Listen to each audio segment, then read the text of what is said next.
good decision. PR927FM.com, the voice of the Pirate Nation. This holiday season, remember Jersey Mike's for all your catering needs. Whether it's a private party or you're just feeding the office, Jersey Mike's can take care of it all with 5 convenient locations serving the Greenville area. Jersey Mike's also has online ordering, contactless pickup, delivery, and in-store takeout. Subs, salads, wraps, and all items are sliced fresh all day, every day. Take a break and enjoy Jersey Mike's. Everybody likes Jersey Mike's. Open 10 a.m. to 9 p.m. daily.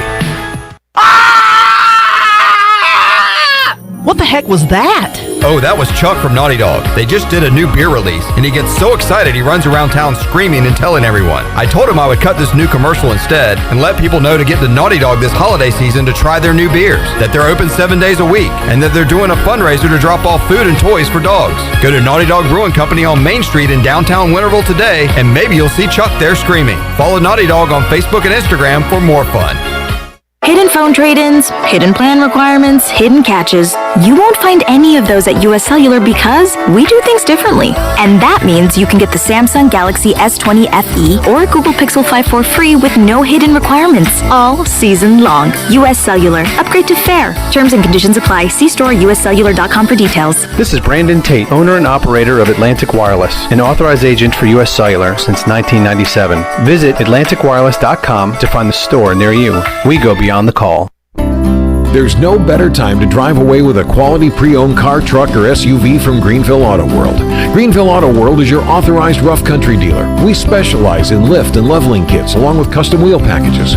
Whether you're looking for ground clearance or enhancing the appearance of your vehicle, trust our team for your off-road experience. Greenville Auto World, 3840 South Charles Boulevard across from Hardee's at Bells Fork or greenvilleautoworld.net.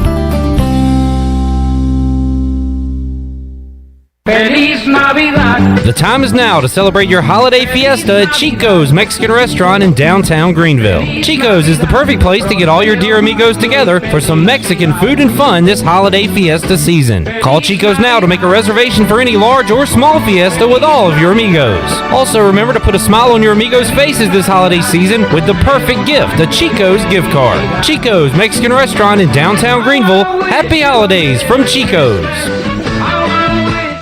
Hi, I'm Annalie Newhoff. And I'm Rob Campbell. And we are with CopyPro. We have been locally owned and operated here in Eastern North Carolina for almost 50 years. CopyPro is the leader in office technology. Does your business struggle with keeping printing costs low or producing professional documents? Here at CopyPro, total customer satisfaction is our #1 priority. We have a variety of solutions to help reduce your printing expenses and make your business more productive. Call us today at 1-800-682-6558 or online at copypro.net. CopyPro. We are the professional office systems people. The Pirate Radio Treasure Chest is back and loaded with over 25 awesome prizes. The giveaways have already begun every day on Pirate Radio Live from 3 p.m. to 6 p.m. So be sure to listen or watch the show every day for a chance to win one of these awesome prizes. A Bud Light ECU cooler with 2 cases of Bud Light, a $100 Visa gift card from Sparky Snowballs, a tailgate party for 10 from Parker's Barbecue, or a gift basket from Naughty Life. Visit PR927FM.com to see the complete list of prizes. Thanks for listening to Pirate Radio, the stations for winners. This is Pirate Radio, WGHB Farmville, 1250 and 92.7 FM Greenville, WDLX Washington, 930 and 104.1 FM Washington. The following is an exclusive presentation of Pirate Radio, the voice of the Pirate Nation. Welcome to Pirate Radio Live. You can paint this one purple! Now live from the Pirate Radio studios in the heart of the Pirate Nation, here is your host, Clip Brock. Hello everyone, welcome in to a Victory Tuesday edition of Pirate Radio Live. Clip Brock here with you inside the Pirate Radio studios, coming to you on Pirate Radio 92.7 FM in Greenville, 104.1 in Washington. On 1250, 930 online, PR927FM.com. And you can watch us on Facebook Live and YouTube Live. Subscribe to Pirate Radio TV on YouTube, and you can find all of our live local programs there. Also, all of the interviews we upload and other videos. So make sure you're subscribed to Pirate Radio TV check us out there. All right, we got a big show for you today. We will talk about the Pirates' victory last night at Minges Coliseum. It took overtime to do it, and they knocked off UNCW. We will recap that one coming up in today's program. Billy Weaver going to join me in about 15 minutes. We will recap the Washington football team ending the Steelers' run for an undefeated season. A shocker last night at Heinz Field. We'll talk about that one with Weave, some Pirate Hoops as well. Coming up at 4 o'clock, we will talk to, I guess, the newest former Pirate, Blake Proehl. He'll join us on the Fixed NC Live line. We'll talk to Blake about his decision to go pro, look back at his time here at East Carolina and his future goals as a football player. Blake Proehl going to join us coming up at 4 o'clock. At 4:30, Stephen Igoe will join me inside the Pirate Radio studios. We'll talk all things ECU with Igoe coming up at 4:30. Also, we have to open up the Pirate Radio treasure chest, and Shirley, we'll do that a couple times today. We'll do it in the 4 o'clock hour after we're done talking to Blake Proehl. We'll do it in the 5 o'clock hour when we're done talking to Stephen Igoe. So get ready to open that chest up twice on a Tuesday, 2 for Tuesday. All right, I'm down for that. So far, Pirate Alan Powell, has won the Bud Light ECU Cornhole board set with 2 cases of Bud Light. Jim Dillon won the $100 gift card, Visa gift card from Sparky Snowballs. The $100 gift card to Emporium went to Susan Deans. The $100 gift card to Clean Eats went to Steve Hill. Nikki Stroud won yesterday the $100 gift card to Shimmer Boutique. Josh Lilly took home the $100 gift card to Jack Brown's. The gift basket to Naughty Dog Brewing Company went to Jason Beasley. Karen Gagnon won the $100 gift card to Play It Again Sports, and Josh Thomas won the $100 gift card to Tiebreakers. So that those are the prizes we've handed out so far. Still got a ton of prizes left in the Pirate Radio treasure chest. Shirley and I will run down that list later on in today's show. All right, Shirley, to start out today's show, I've got some news and notes. How about you at the Shirley Rhodes News Desk? You got anything today? The only thing I saw was Ohio State, Michigan canceled for this weekend, but that's the only thing I've been able to really track today. Now, what does the Big Ten do? Do they go back on their word? They had a rule that says you must play a minimum amount of games to play in the Big Ten championship. Do they rescind that now that Ohio State is not going to meet that requirement? Do they not let Ohio State play for the Big Ten championship? Does that affect Ohio State's standings in the college football playoff? A lot to be determined now that Michigan and Ohio State will not be playing this weekend. I don't know necessarily about what the Big Ten are going to do, because the Big Ten are going to Big Ten. I mean, that's just kind of the way I look at it. But the playoff system, I just think, when I take a look at the top 25 and I see schools that started late and, in the case of Ohio State, just haven't gotten enough games, I just don't understand how that ranking and that playoff system would work. Yeah, you're a really good team, but this year we didn't play enough games to get you in the playoff. And like I said before, and I'll say it, from now until the end of the year, I guess, but I think that this year should have been the best year for teams like Coastal Carolina, teams like Cincinnati, to be able to play in a playoff game. If they, because of the fact that, number one, they've got enough games in that they can see the body of work. And you can't tell me that Coastal Carolina can't play with the big boys when, they beat BYU. But once again, I just think that, and how do you rank, how do you rank teams like Ohio State and teams like, for example, Michigan? I don't think that they were ranked at the time. They're going to be ranked lower than East Carolina. Right. Michigan is. Well, but what I'm saying is that when they started back, all of a sudden those same teams, those Big Ten teams started popping back up in the top 25 halfway through the season. The season was halfway over. Well, sorry, you missed out. You started late. You're not included this year. That's the way I look at it. But once again, it to me it just shows just how, in my opinion, how flawed this system is, in terms of crowning a true champion. And as far as I'm concerned, whoever wins the national championship, aside from maybe Clemson, because I haven't seen anybody that comes close to Clemson right now, or Alabama for that matter. Well, Bama's in. Notre Dame is in because they beat Clemson. Right. Clemson is in if they beat Notre Dame in the championship. If Clemson loses again to Notre Dame, Clemson's gone. There's no question about that. And so you've got a couple of spots there, and Texas A&M is going to go whatever and one with their only loss coming to Alabama.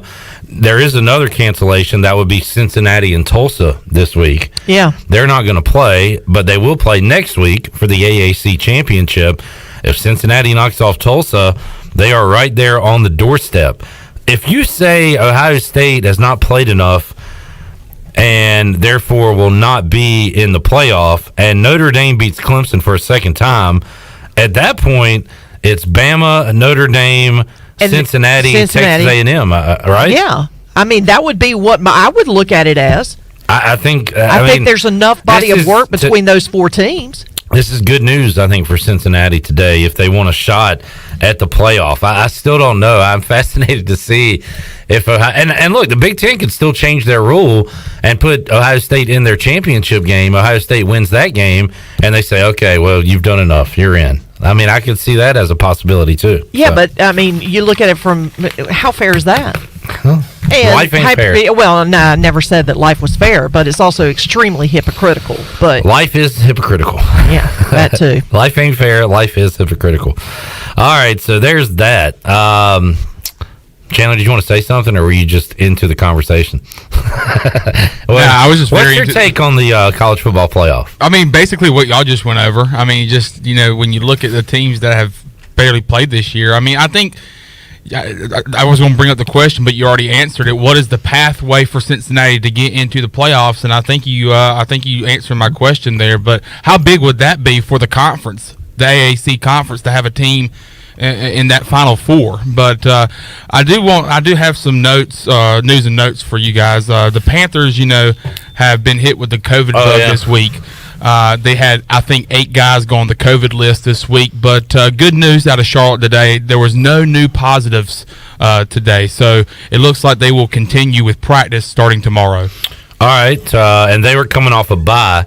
So, I don't know, did guys maybe go out during their bye week? Is that what happened there? That's what I brought up kind of jokingly, but, who knows? I mean, these guys they're grown-ups. They can do whatever they want to, I guess. Yeah. But all right, well, good news from Tuesday, and it was awesome. Football team over the Steelers. Congrats. We'll get to that. But how about the Pirates playing one of the wilder ones you'll ever see? And man, Minges would have been absolutely rocking in the first half when the Pirates put up 51 points. In the second half during the comeback, and in overtime where the Pirates really took control of things. So ECU up 14 at halftime. They go down 10. They're down 10 with like 7 minutes left, 7-8 minutes left in the game. It did not look good. They're able to fight back, and they hit they scored 9 straight on 3-pointers at one point. J.J. Miles was on fire. It was Miles. I want to say it was Baruti, and I think Brandon Suggs as well chipping in. But J.J. Miles, one of the heroes last night with 22 points, 6 of 7 from deep. My hero of the night was Batoma Baruti.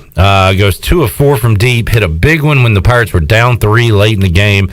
He finished 17.6 rebounds in the game. No turnovers last night from Batoma Baruti as Joe Dooley decided to go smaller last night. Luigi DeBow only 10 minutes. Baruti playing the 5 spot last night with 39 minutes, which that was the most by far for any Pirate last night. Miles and Newton 34. Jayden Gardner played 29 minutes because he was in foul trouble and was still able to finish with 16 points.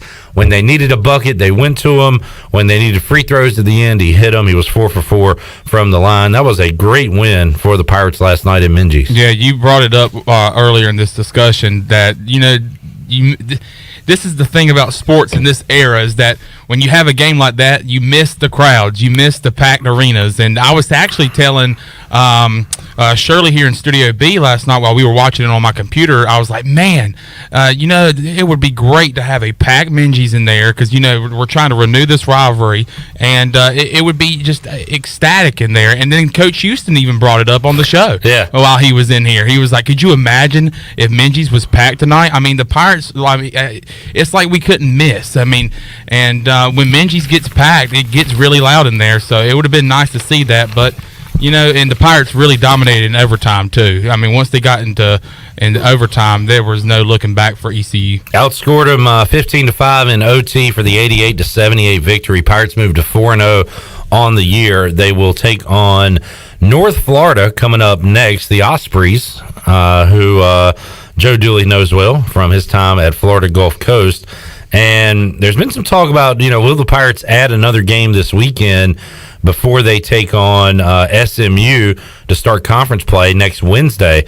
So that will be next Wednesday on the road. And I don't know, there's rumors floating out there that they might add one for the weekend, but nothing official yet. If you look at ESPN.com, it says ECU at Old Dominion Sunday at 3 o'clock on ESPN Plus. So again, nothing official, but there is a game on ESPN's college basketball scoreboard. So just something to keep an eye on. We'll talk to Igoe. Maybe Igoe knows something about that later on in today's program. All right, let's take our first time out. We'll come back. Damn it. Almost got through that. I was really fired up today. Washington, huge win last night. Pirates, huge win. Got some great guests to talk to. A lot of topics, a lot of sports news and notes. And Shirley hits me with the bad music right out of the gate. What do we got? I am sorry to do this to you, buddy. This is officially coming down from Governor Roy Cooper. Oh, no. This is bad news. Effective Friday, December 11th, the state of North Carolina will enter into a modified stay-at-home order. Oh, boy. This order will require people to stay at home between the hours of 10 p.m. and 5 p.m., and it means just what it says. Wait. 10 p.m. and 5 a.m. Okay, and it means just what it says. People are to stay at home between those hours. I'm reading exactly what the governor is posting up here. Businesses, including restaurants, bars, entertainment venues, personal care businesses, most retail stores, and more, will be required to close by 10 p.m. In addition, all on-site alcohol consumption sales must end by 9 p.m. And he goes on to say, we already have strong safety protocols and capacity limitations in place, including a statewide mask mandate. With the additional action beginning on Friday, we hope to get the numbers down. This order aims to limit gatherings and get people home where they are safer. Okay. Well, look, I hate it for those businesses that are open later that rely on that type of money, but okay, this could have been worse. I don't know. Maybe I'm looking at it wrong. I'm looking at it as like, all right, we can still do some stuff. I'm not doing much anyway other than Wednesday nights at Sports Trivia. I'm kind of looking, as we do, we think about ourselves in these situations. So we will still be able to do that, hopefully. But, that's not good news for those that stay open later and rely on that money for their livelihoods. Yeah. Now, for me personally, it's not going to affect anything because I'm usually home and asleep between the hours of 10 p.m. and 5 a.m. So I'm okay with that. But I also do understand that there are other places. I'm assuming that means, like your regular fast food restaurants that tend to stay open till midnight. With drive-thrus and whatnot, I would assume that based on what I just read, that's going to affect them too. So, the only thing I can say is wear the masks, stay home. Hopefully, this won't last very long. Well, who knows how long this thing's going to last. But, okay, Shirley with the bad news out of the gate. Sorry. Now we can resume the show and try to be happy with our lives. All right, coming up, Billy Weaver will join me on the Fixed NC Live line. We got Blake Proehl coming up at 4 o'clock live on the Fixed NC Live line. We got 2 treasure chest winners today. Steve and Igoe later on in the show, so we have a lot to be happy about. Here on Pirate Radio Live, we're back with more after this.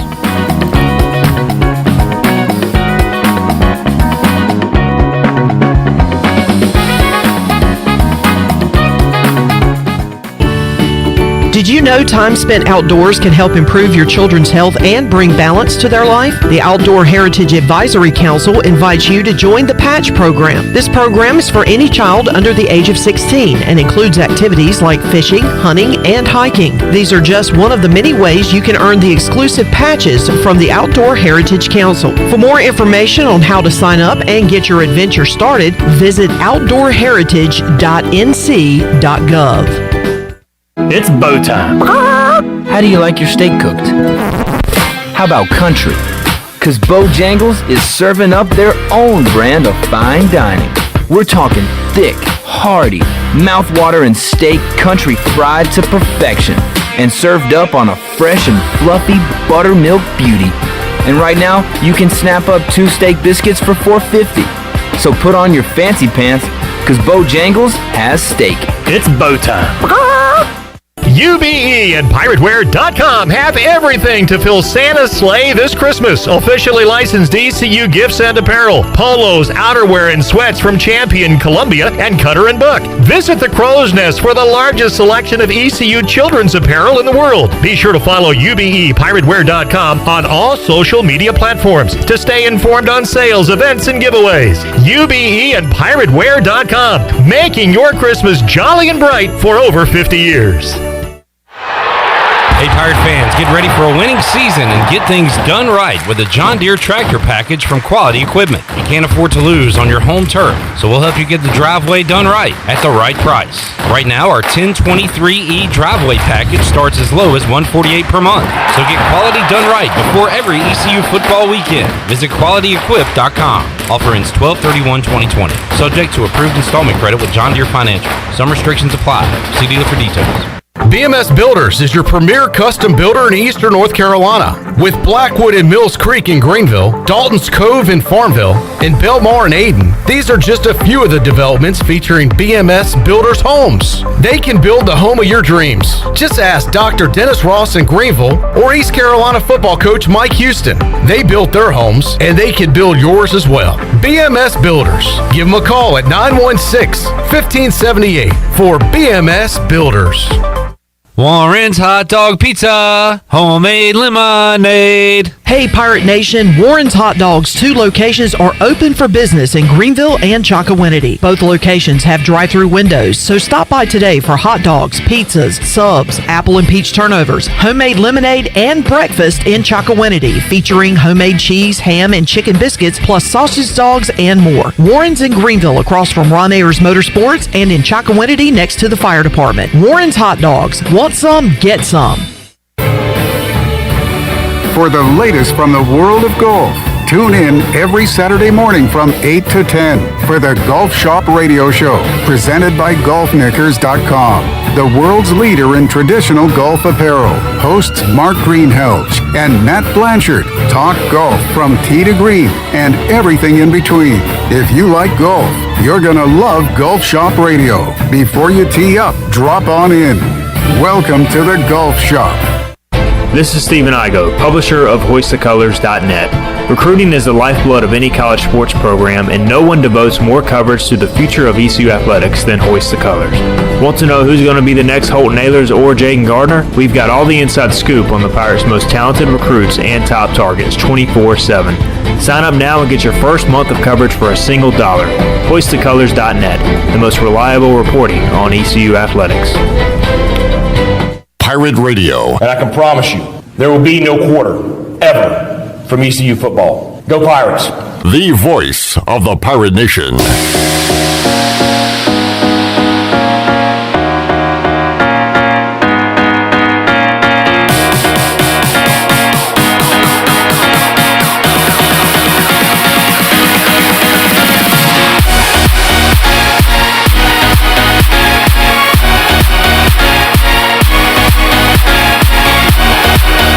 You're listening to Hour 1 of Pirate Radio Live. This hour is brought to you by University PC Care, your local tech support experts for all your personal and business needs. Visit universitypccare.com to learn more today. Now, back to the show. Well, welcome back. From sales to service, Greenville Auto World has all your vehicle needs covered. Shop all of their inventory now at greenvilleautoworld.net. If you're also looking for someone to service your vehicle, Greenville Auto World has a full service and repair facility from brakes, oil changes, tires, inspections, and they can repair any kind of vehicle.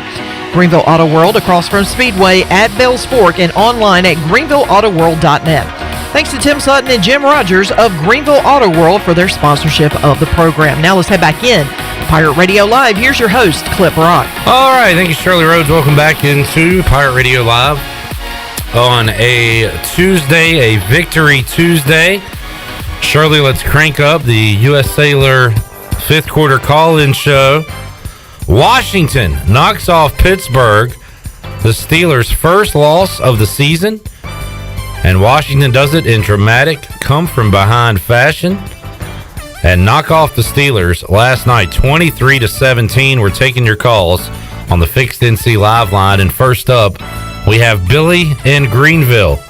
Billy in Greenville, hello. Hey, Clip. This is Billy in Greenville, man. How about that football game? Billy, you sound excited, man. Oh, yeah. You know what? There are lots of Pittsburgh Steeler fans in the WITN family. And, I'm not an anti-Pittsburgh guy like I am anti-Dallas.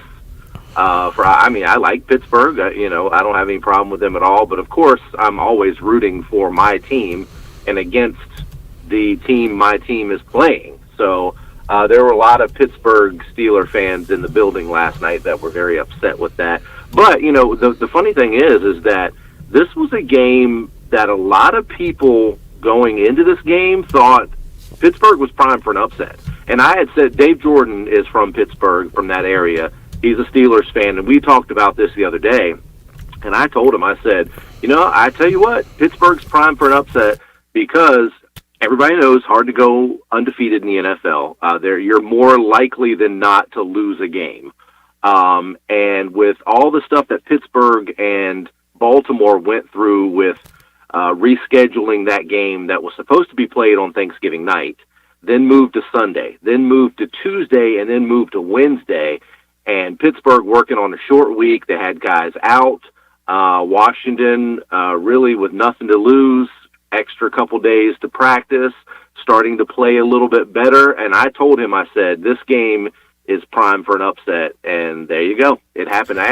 This was kind of, foreshadowed by a few people. Brian Meador had said something about it too on our press box Zoom. He said, I'm going to tell you right now, Washington's going to win that game. So a lot of people kind of saw this coming. Now, when Washington was down 14-0, you couldn't have told me that. But lo and behold, Washington pulls out the victory. I'd like to personally take credit for the football team's win. And the reason why I say that is because yesterday during the show, Chandler and I were sitting back here. We were watching the ECU basketball game and chit-chatting, and I was like, oh, wait, yeah, Pittsburgh does play Washington tonight. And then I said, you know what? I said, what if Pittsburgh were to run the table and match the 72 Dolphins? So I'd like to take credit. So you threw the jinx on. I threw the curse out. Appreciate that, Shirley. So I'd like to personally take credit for it. We'll take all the help we can get.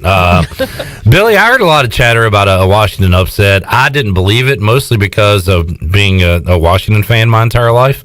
And I agree with everything you said except one thing. Washington, didn't have anything to lose. Well, they did because of the Giants beating Seattle. They could have lost everything yesterday. And, boy, I was really down in the dumps when Colt McCoy and Alfred Morris went out to Seattle and knocked off the Seahawks because essentially that meant the Giants had a 2-game lead. They have the tiebreaker over Washington because they swept them this year. So, Washington had to win that game yesterday to stay alive, and now they put themselves in a really good spot. I mean, they got to go to San Francisco. which technically they're going to Arizona to play that game against San Francisco. That's a tough game, but the Giants have tough games coming up too, so we're still in the fight. That's all that matters, but that was a gutsy win by Alex Smith and the guys yesterday. Yeah, it really was. And you know what? The biggest play, well, actually, there are a couple really big plays, but I think the two biggest plays that stand out to me is Alex Smith taking the ball off the field at the end of the first half. Veteran move. Veteran move. And anybody that thinks Alex Smith didn't do that on purpose is kidding themselves. That the referees were kind of fumbling around trying to find the K ball, which is the kicking ball, to replace the in play ball, which Alex Smith conveniently took off the field. There's no rule against that. There's nothing wrong with that. But just in that situation, the referees would have just, because the clock was running and Washington didn't have any timeouts, the referees would have just used whatever ball was already out there for time purposes. So I think if that play doesn't happen, I don't think they get that field goal off. And then it's the whole dynamic of the game in the second half kind of changes a little bit because of that 3 points was obviously huge in the outcome of the game. And then the catch by Sims on third down when Washington had the ball with about 3 minutes left to play, the one-handed catch down the right sideline was crucial, clutch, and that set up the go-ahead field goal for Washington. So a couple really big plays in there, and I think defensively Washington played amazing. The fourth down and goal stop that they had, unfortunately they went 3 and out, punted the ball away. The next play is a 50-yard pass to Washington for Pittsburgh for a touchdown, so it was kind of a wash there. But it was nice to see the defense playing really well down on the goal line as well. So Washington moves to 5-7, tied in the standings with the Giants in the NFC East. Giants do own the tiebreaker, and it's a race to the finish now. The final 4 games for these teams. For the Steelers, they move to 11-1, and are now kind of looking behind their backs at the Kansas City Chiefs. Who's going to get that first round bye and home field advantage throughout the playoffs? Still games to be determined there. The Buffalo Bills flexing their muscle last night, looking like they are the beast of the East when it comes to the AFC with a 34-24 victory over the 49ers. Josh Allen, 32 of 40, 375, 4 touchdowns for the Bills last night. And the week isn't over yet, Billy.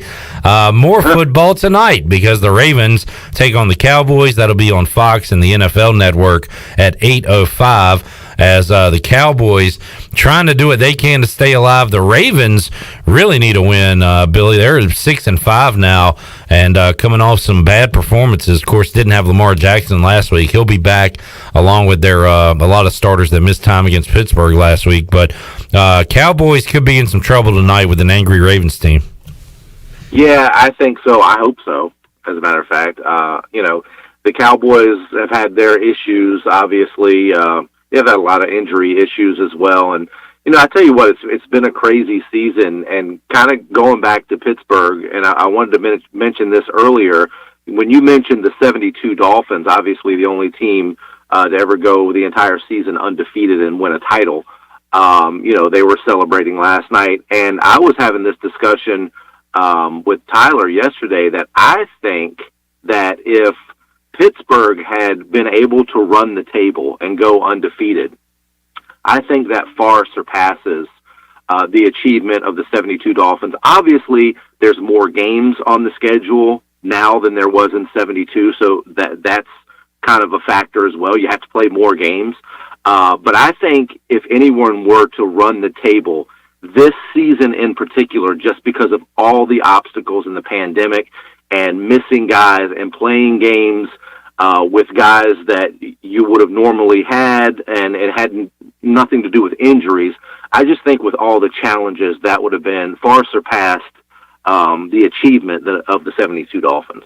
Yeah, I would agree with that. Billy Weaver on the Fixed NC Live Line joining us today on Pirate Radio Live. Weave, how about the Pirates yesterday coming up with a big win inside of Minges Coliseum? 14-point lead at the half, 51 points. They're shooting lights out. And then, as Joe Dooley said, you know, the worst 13 minutes of basketball you can imagine in the second half. UNCW goes up 10. Pirates are able to come back. They go to overtime, and ECU dominates there, wins by 10 points. And that, man, I hate to keep going back to this, and it makes me sad, and not to make everybody else sad, but just imagine what Minji's would have been like if fans were there yesterday for that game. Just incredible. Yeah, it would have been. You know, I did like what Jayden Gardner had to say after the game, is that they're finding ways to win, and they're still learning and they're still growing. But with that being said, they're still winning. You know, they're 4-0 right now, which is good, and they've kind of gone through. Obviously not, but I mean, what seems to be almost every scenario of still getting a win. I mean, you know, yesterday's game was as weird as it gets, being up big, being down by double digits, and then winning by double digits, and then having your team's leading scorer held in check in the first half and coming alive a little bit in the second half. But Gardner scored 8 of his 16 points in that overtime period. It was nice to see J.J. Miles step up, hit some big shots. He had 22 points off the bench, so that was nice. And you got to think that they're going to go 5-0 because next up is North Florida. This is an 0-6 team coming in to Greenville, and a team that's struggling, to say the least. You got to figure East Carolina is going to be a pretty good favorite in that game. So it's nice to see that these guys are still learning. They're still putting things together. They've got lots of talent. But like Gardner said, they're winning, and that's the best part of it. No doubt, and you can learn a lot of lessons in a game like that, and especially nice to learn those in a victory, as we've said. Very winnable matchup coming up against North Florida later this week, and Billy, officially on the schedule, their next game after that would be the conference opener, and it's going to be a challenge in Dallas against SMU next Wednesday night. But I don't know. There is some chatter that ECU might add potentially a game this weekend. In fact, if you go to ESPN.com and look at their basketball schedule, it says Sunday at 3 o'clock, ECU at Old Dominion. So, nothing official yet, but that game is on ESPN's schedule. We don't know. I don't know anything other than that, but right now, all we know is North Florida on Thursday, SMU next Wednesday, and we'll see. As you know, games have been able to pop up out of nowhere, so we might have one this weekend. Oh, yeah, that's the thing about this whole COVID situation, is that, we would have never seen in the past what happened with, the season opening tournament, the Gulf Coast Showcase, with ECU opting out of that, and then the next thing you know, a couple days later, it's announced that they're going to be playing in another newly formed 49er Tip-Off Classic in Charlotte, and that happened, that literally was put together within a couple of days. I mentioned this before, when you don't have ticket sales to worry about, you don't have fans that are going to be in the stands, so you don't have to worry about that, and you don't have to worry about, kind of the grumblings of fans saying, well, we didn't know this was going to be on the schedule, we can't make it, this and that. There's a lot less hoops to jump through to be able to add these games on the schedule, so it wouldn't surprise me at all to see an extra game added. And if I'm East Carolina, I try to get as many non-conference games on the schedule as you can, because once you get into the American, it's murderer's row, man. And SMU right out of the gates, this is a team that's getting votes for the top 25. Of course, you look in there and see some of the teams that you have to play, the Memphises, the Cincinnatis. There's a lot of Houstons. There's a lot of good teams in the American. So I think you try to pile up as many wins out of conference as you can. But if it becomes the case where Old Dominion is put on the schedule, that's no cupcake. That's no easy win either. Old Dominion's, they've got a storied program there. They've had their ups and downs lately. But that's going to be a great matchup. That reminds me a lot of the UNC Wilmington matchup. Old Dominion and ECU, and UNC Wilmington and ECU, those two teams, or those two games, have been played a lot, and always been great matchups between those teams in those series. Really good college basketball day today, starting at 5 o'clock with Creighton and Kansas on ESPN. And then tonight, you've got the ACC Big Ten Challenge tipping off with some good matchups. North Carolina is at Iowa. Iowa, the third-ranked team in the country. Illinois Duke headliner as well. That one going to be in Cameron. Illinois, 6th in the nation at 3-1. Their only loss coming to number 2 Baylor. So you got some good games coming up tonight to kick off the ACC Big Ten Challenge. Yeah, we'll hear from Roy Williams on the WITN 6 o'clock sportscast about the matchup tonight. What the game you won't see, though, was scheduled for tomorrow night between NC State and Michigan. Yeah. And, of course, Michigan's going through all sorts of situations. It just broke, I guess, about an hour or two ago that Michigan-Ohio State, a game that's been played every year in football since 1917, and, of course, is one of the huge rival games in college football, will not take place because of, COVID-19 issues within the Michigan program. So, we still have to deal with stuff like that. We're not going to see NC State and Michigan in basketball tomorrow night, but we'll get some good ACC Big Ten Challenge games coming up later tonight, so that's going to be fun to watch. And we've, I know you cover the local angle and you cover ACC hoops anyway. I have not had a chance really to watch Day'Ron Sharpe play, the former South Central Falcon, but looking at his numbers here, he's 18 minutes a game as a freshman, 6 points, 7 boards, 2 assists, 2 blocks, leads the team in blocks per game right now, and off to a good start to his college career. Well, let me tell you what, NBA scouts are going to be looking really hard at Day'Ron Sharpe, and for good reasons, because when you look at his stats line, he's in every statistical category there is, with assists, steals, blocks, rebounds, and points, obviously. And, for a big guy like that, you expect them to be in the points and rebounding category. You figure them to fill up the stats in those, but this is a guy that knows how to pass the ball. He knows how to share the ball. He knows how to play hard defensively. He's got an all-around solid game. And I tell you what, you're going to see more Day'Ron Sharpe. You're going to see, I wouldn't be surprised to see him as a starter for UNC and Roy Williams midway through the season.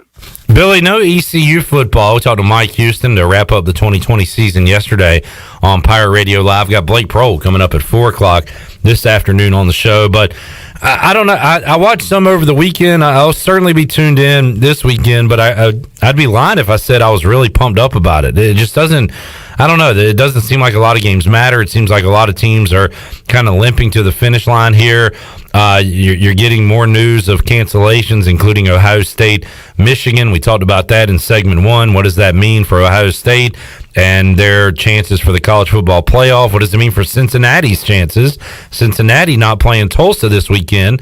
They will play next weekend in the American Championship. So how about you, Weave? Without games, an ECU game to cover on the weekend, does it almost feel like out of sight, out of mind, or are you still kind of locked into what's going on with college football? No, it really does. It does feel out of sight, out of mind. I really kind of focused and switched my attention to the NFL, and especially after last night. Sure. Obviously, for those obvious reasons. But you know what? The NFL, for as tough as it's been with the COVID-19 issues and cancellations, actually hadn't been any cancellations in the NFL. They've just been postponements. But the good thing about that is you're getting NFL football every night, it seems like.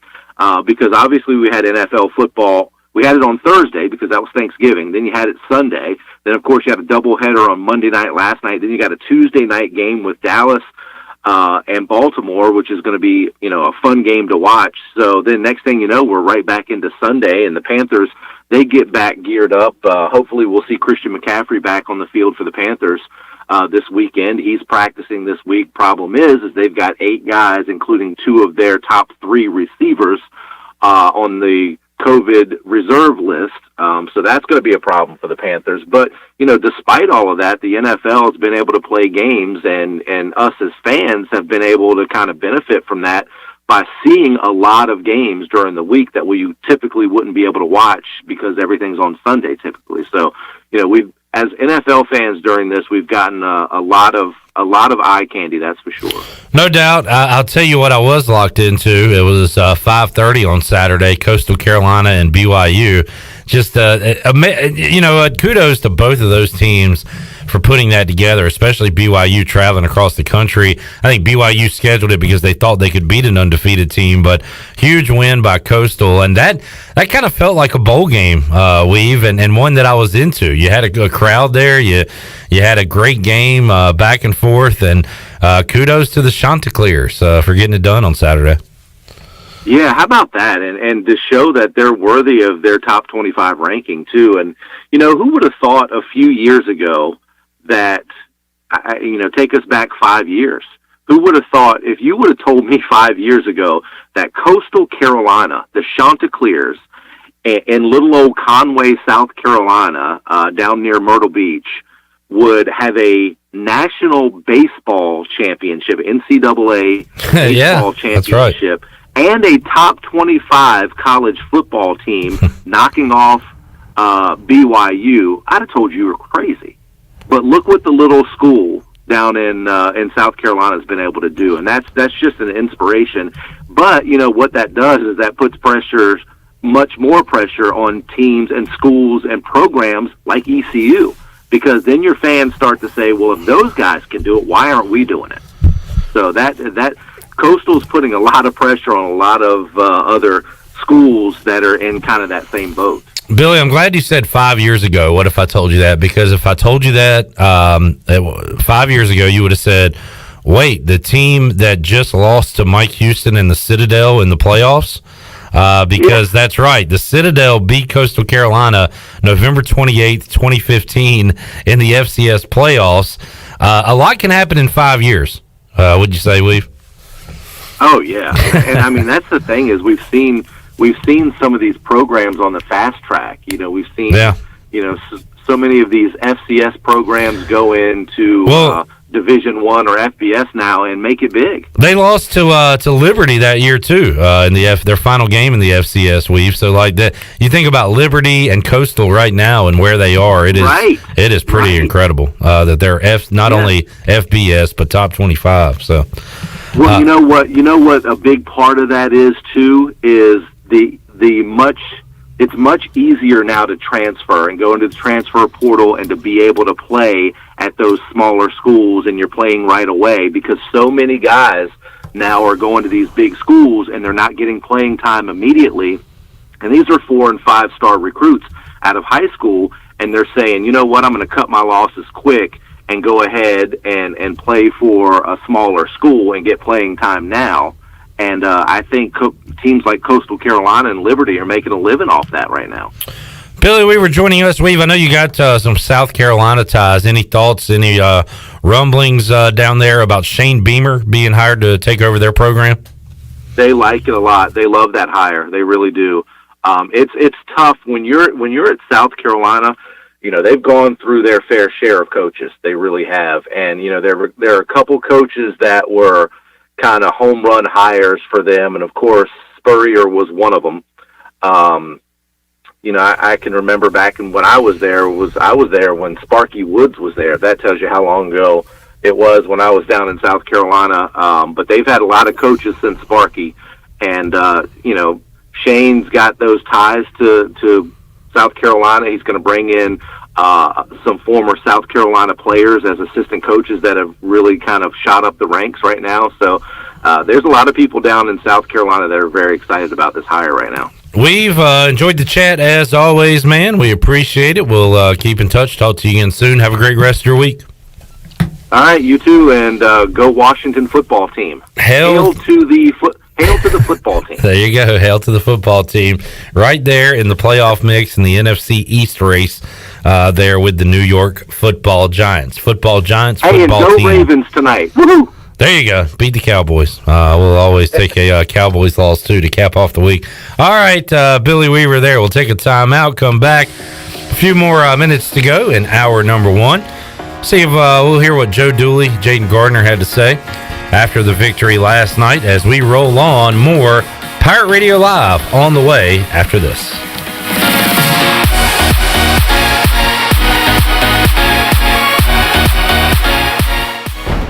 At Tiebreakers, we admit we have a bit of a problem. People love our wings so much that they're starting to sell their home TVs just so they can watch all the sporting events here at Tiebreakers. Seriously, we're glad you love our hand-breaded, hand-cut boneless wings that much, but we really need you to go home at the end of the night. It's okay, we'll be here tomorrow. And when you come back, bring a friend with you. For great food, great friends, and cold beer, we'll see you at Tiebreakers. Tiebreakers, break the chain, eat local.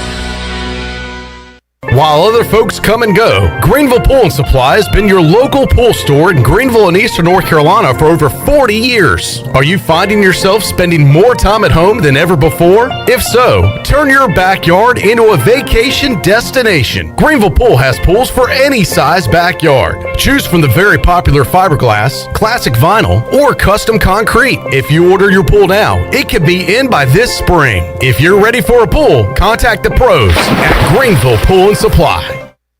Get your sports weekend started at Familia. Every Thursday, Familia has $2 drafts all day. Stop by with your friends and family for some New York-style pizza and have an ice-cold $2 draft. Sunday brunch is the best for food and family. Come and enjoy favorites like shrimp and grits, made-to-order omelets, French toast, and drink specials like $3 mimosas, beer mimosas, or $5 Bloody Marys. Familia, Fire Tower Road near Pitt Community College, and FamiliaNC.com. Hidden phone trade-ins, hidden plan requirements, hidden catches. You won't find any of those at US Cellular because we do things differently. And that means you can get the Samsung Galaxy S20 FE or Google Pixel 5 for free with no hidden requirements all season long. US Cellular. Upgrade to fair. Terms and conditions apply. See store uscellular.com for details. Does the idea of going to your local U.S. Cellular store make you feel a bit uncomfortable? Tired of the hassle of waiting and wearing a mask? Let Toby Williams and his outside sales team take away that worry. They will come right to your home or office and drop your phone off on the porch or at the front desk for you. Saving you time and worry is what the team at Cellular Warehouse is all about. Call Toby today at 252-799-7051 and let them help you with all of your wireless needs. Cellular Warehouse, your local U.S. Cellular authorized agent. This holiday season, get the perfect stocking stuffer from our friends at Sawyer's Fun Park. If you purchase a Sawyer's gift card now, they'll add bonus bucks to it. Here's how it works. Buy a $20 card, get $10 added on. Buy a $40 gift card, and you get $20 added on. If you buy a $60 gift card, you get $30 added on. Or if you buy a $100 gift card, you get $50 added to that card. It's bonus bucks. Going on now, only at Sawyer's Fun Park on Quarry Road in Winterville. Medicare is not one size fits all, but which plan is right for you? Hi, I'm Denise Walker, and I'm a licensed insurance agent here in North Carolina. Whether you are turning 65, new to Medicare, or already have a plan, I can help you compare your Medicare options. I can help you find a plan offering low to no monthly premiums, prescription drug coverage, and a wide range of additional benefits like dental, hearing, vision, and more. Call me today at 434-531-5674 to get a no-cost, no-obligation Medicare benefits review. There's no better time to drive away with a quality pre-owned car, truck, or SUV from Greenville Auto World. Greenville Auto World is your authorized rough country dealer. We specialize in lift and leveling kits along with custom wheel packages. Whether you're looking for ground clearance or enhancing the appearance of your vehicle, trust our team for your off-road experience. Greenville Auto World, 3840 South Charles Boulevard across from Hardee's at Bells Fork or greenvilleautoworld.net. This is Coach Blake Harrell, defense coordinator for East Carolina football, and you're listening to Pirate Radio, the voice of the Pirate Nation.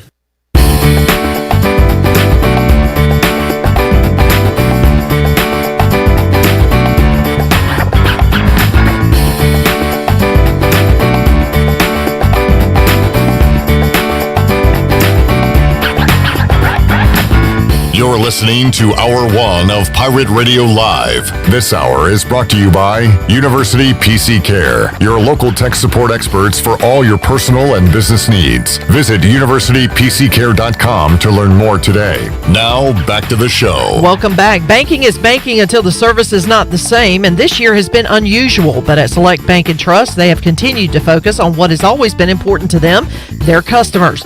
Wouldn't you like to deal with a bank that is responsive to your needs, can make local decisions, and cares about you, the customer?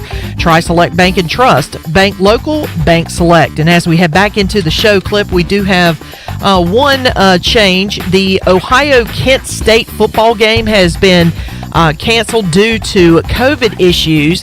And the reason why I bring that up is that could potentially open up a spot for an Ohio State game, since Ohio State can't play Michigan because of Michigan's COVID issues. Texas A&M has tweeted out the possibility of maybe wanting Ohio State to. Now that would be fun. That would be fun too. So we'll see what happens. And this season has proven one thing, which is it doesn't take much to schedule a football game. So we'll see what happens. Texas Keep an eye on that. A&M could firmly put themselves in the playoff for the win over Ohio State. You could argue Ohio State could do the same with a win over A&M. That would be awesome if they could put that one together. I don't think it's going to happen. I don't think so either. There's just too much riding on that game. If they were to put it together, they would need more time. So we'll see what happens, though. We'll keep an eye on it. All right. Thank you for that, Shirley Rhodes. Coming up in about 10 minutes, we will talk to Blake Proehl, former ECU receiver, and find out what his next steps are as he prepares for the NFL draft. Announced last week he will be leaving East Carolina University, has his degree, and is ready to start his professional career. We'll talk to Blake coming up at 4 o'clock. Stephen Igoe set to join us around 4:30. We'll open up the Pirate Radio Treasure Chest for the first time in the next hour, and for the second time today in the 5 o'clock hour. So stay tuned for that. Surely we have Mike Houston on yesterday, live inside the Pirate Radio studios, talked about a number of things for the final hour of the show. If you missed it, make sure you check it out. Some really good stuff with Coach Houston, including his thoughts on Pat McAfee's comments that McAfee made following ECU's loss to Cincinnati earlier this year. Let's play that right now. Troy D set it up. We heard the McAfee comments. We heard the Houston reply. And here's how that sounded yesterday. All right. I want to go ahead and ask this. I want to get this out of the way and give you an opportunity to respond, clear the air, if you want to. I heard this on ESPN, on the premier college pregame show. They call it College Game Day. You got a mention on the pregame show, I guess is a nice way to say it. Maybe some criticism sometimes good, sometimes by not. A guy named Pat McAfee. Are you familiar with him? I don't know Pat. Okay. He's on the show. He's a former kicker? Am I played? Right? Yeah. Wasn't he with the Colts? Went to West Virginia. Yeah. So here is a kicker from West Virginia. Yeah, he's a little eccentric. That's the background. All right. Yeah, but he had some comments about you after the Cincinnati game. I will try and recap it. Let me listen to this, and then I want to get your reaction on it. Shirley, go ahead and play the cut for me, please. What I've learned in the last 24 hours is that I will never, ever, ever bet on the East Carolina Pirates because their coach is the softest coach I've ever seen in my entire life. Luke Fickell should have asked him to do an Oklahoma drill right on the field and buried him. That's what I think he should have done. Anyways, let's get to Oklahoma drill. You know what that means? That means you had ECU last night. That's what that means. No. What it means is they're getting mad at him for running that fake punt up 32. Hey, Luke Fickell's got a college football playoff spot to go get. If he needs to put a fake punt on film to slow down a rush going forward so his punter can have more time, he's going to do it. Okay, Mike Houston? Stop him. Stop him. Softest coach in America, he called you. I don't know anybody's ever said that about me. I think I'd love to have Pat here in Greenville, North Carolina. I'd love to meet him. Maybe Dowdy Ficklin Stadium. Maybe we could arrange a visit of Pat McAfee and do the Oklahoma drill, you and him. How about that? Yeah. Well, it's easy to sit behind a mic however many hours away and say stuff. But you think he'd say that to your face? We can find out. One way to find out. I love it. I've known you for a while. I would not call you soft. Well, I think maybe you were frustrated at the end of the game. There's no doubt.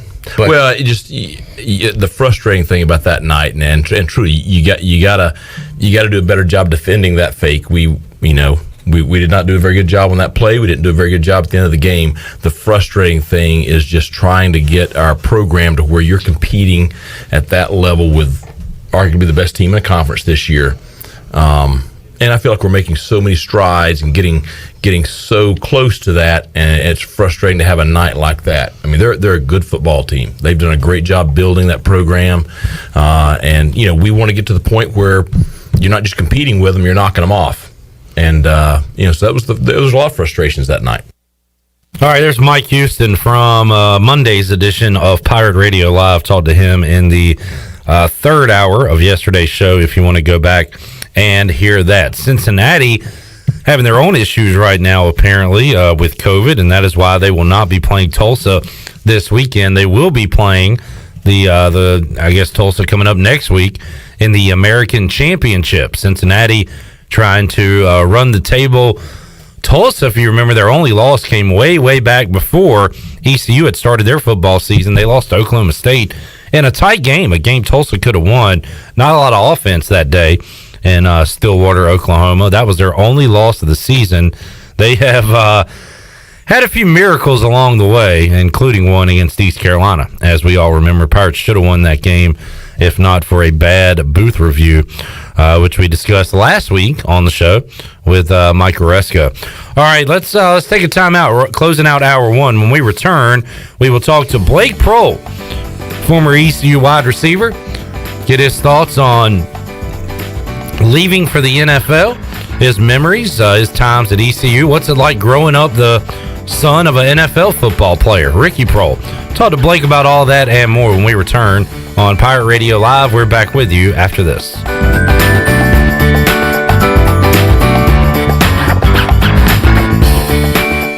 Here with Mike Mullis from Fixed NC. And Mike, you were telling me the other day, people ask you all the time, I didn't know you did that. What does that mean? Anything that involves property damage repair, call us first. If it's your crawl space, you've got interior humidity issues, a water loss, your ice maker line breaks, obviously fire and smoke, everybody knows we do those. But anything that involves interior or exterior property damage, we're your repair experts. Mike, how can everybody get in touch with you? 252-999-0001 or fixednc.com.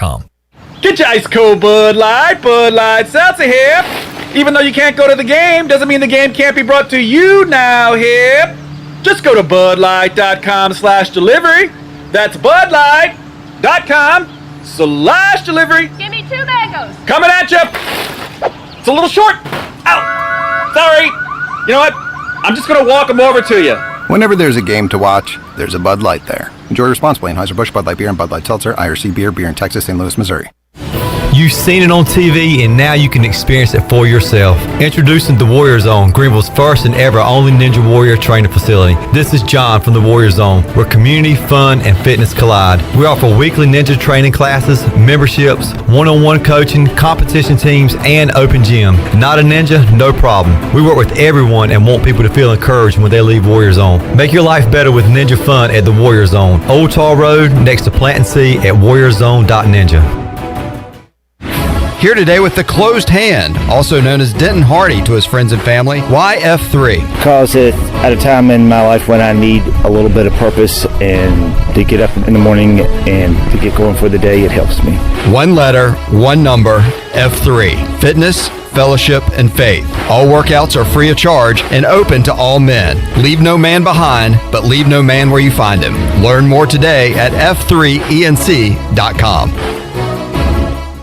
CD's Grill in Winterville wants to thank you for all of your support during these crazy times. CD's Grill has the area's best country cooking, and you can come and enjoy a down-home breakfast or one of our daily country lunch specials at CD's Grill. CD's now has an incredible lunch special from 11 till 2 every Saturday. Choose from 2 hot dogs, cheeseburger, or chicken sandwich with fries and a drink for only $4.99 at CD's Grill every Saturday. CD's Grill, 111 West Fire Tower Road in Winterville.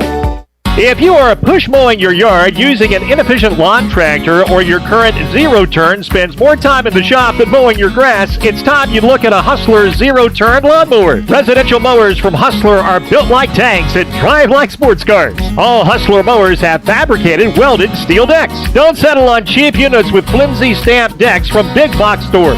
Come see Ron Ayers Motorsports. It will guide you to the right mower for your property and your budget. Find us at Ron Ayers Motorsports, Highway 11 north of the airport in Greenville. East Coast Grading and Utilities is your source for clearing, hauling dirt, and concrete work. East Coast Grading and Utilities handles all sewer and water issues as well. I'm David Vaughn. Whether putting in a new subdivision or helping you with any and all of your drainage problems, I can get the job done. Call me at 531-7494. No job is too big or too small. East Coast Grading and Utilities. Friends helping friends. 531-7494 for East Coast Grading and Utilities.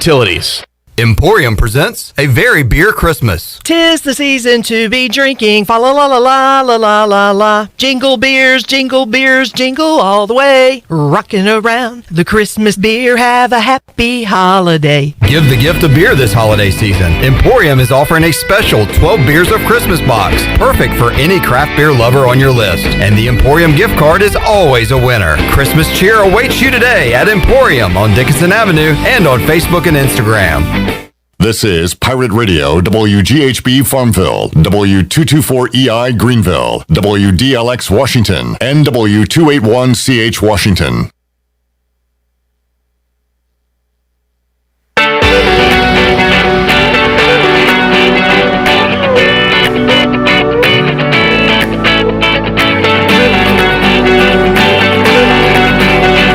You're listening to Hour 2 of Pirate Radio Live. This hour of PRL is brought to you by Bud Light, reminding Pirate fans to stay in the game and drink responsibly. Bud Light, the official beer of the ECU Pirates, and proudly distributed by Carolina Eagle Distributing since 1989. Now, back to the show. Welcome back. Atlantic Wireless is your local authorized U.S. cellular agent and now offers curbside service and free home delivery.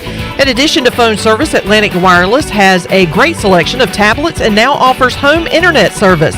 Visit AtlanticWireless.com to find a store near you. Now let's head back in to Pirate Radio Live. Here's your host, Clip Broad. Alrighty, back with you on Hour 2 of Pirate Radio Live. And coming up in this hour, Stephen Igoe said to join us at 4:30. We'll recap ECU's basketball win, talk some Pirate football, and more with Igoe. We'll also open up the treasure chest later on this hour. We'll do one winner this hour. We'll do one winner in our 5 o'clock hour as well. So stick around for that.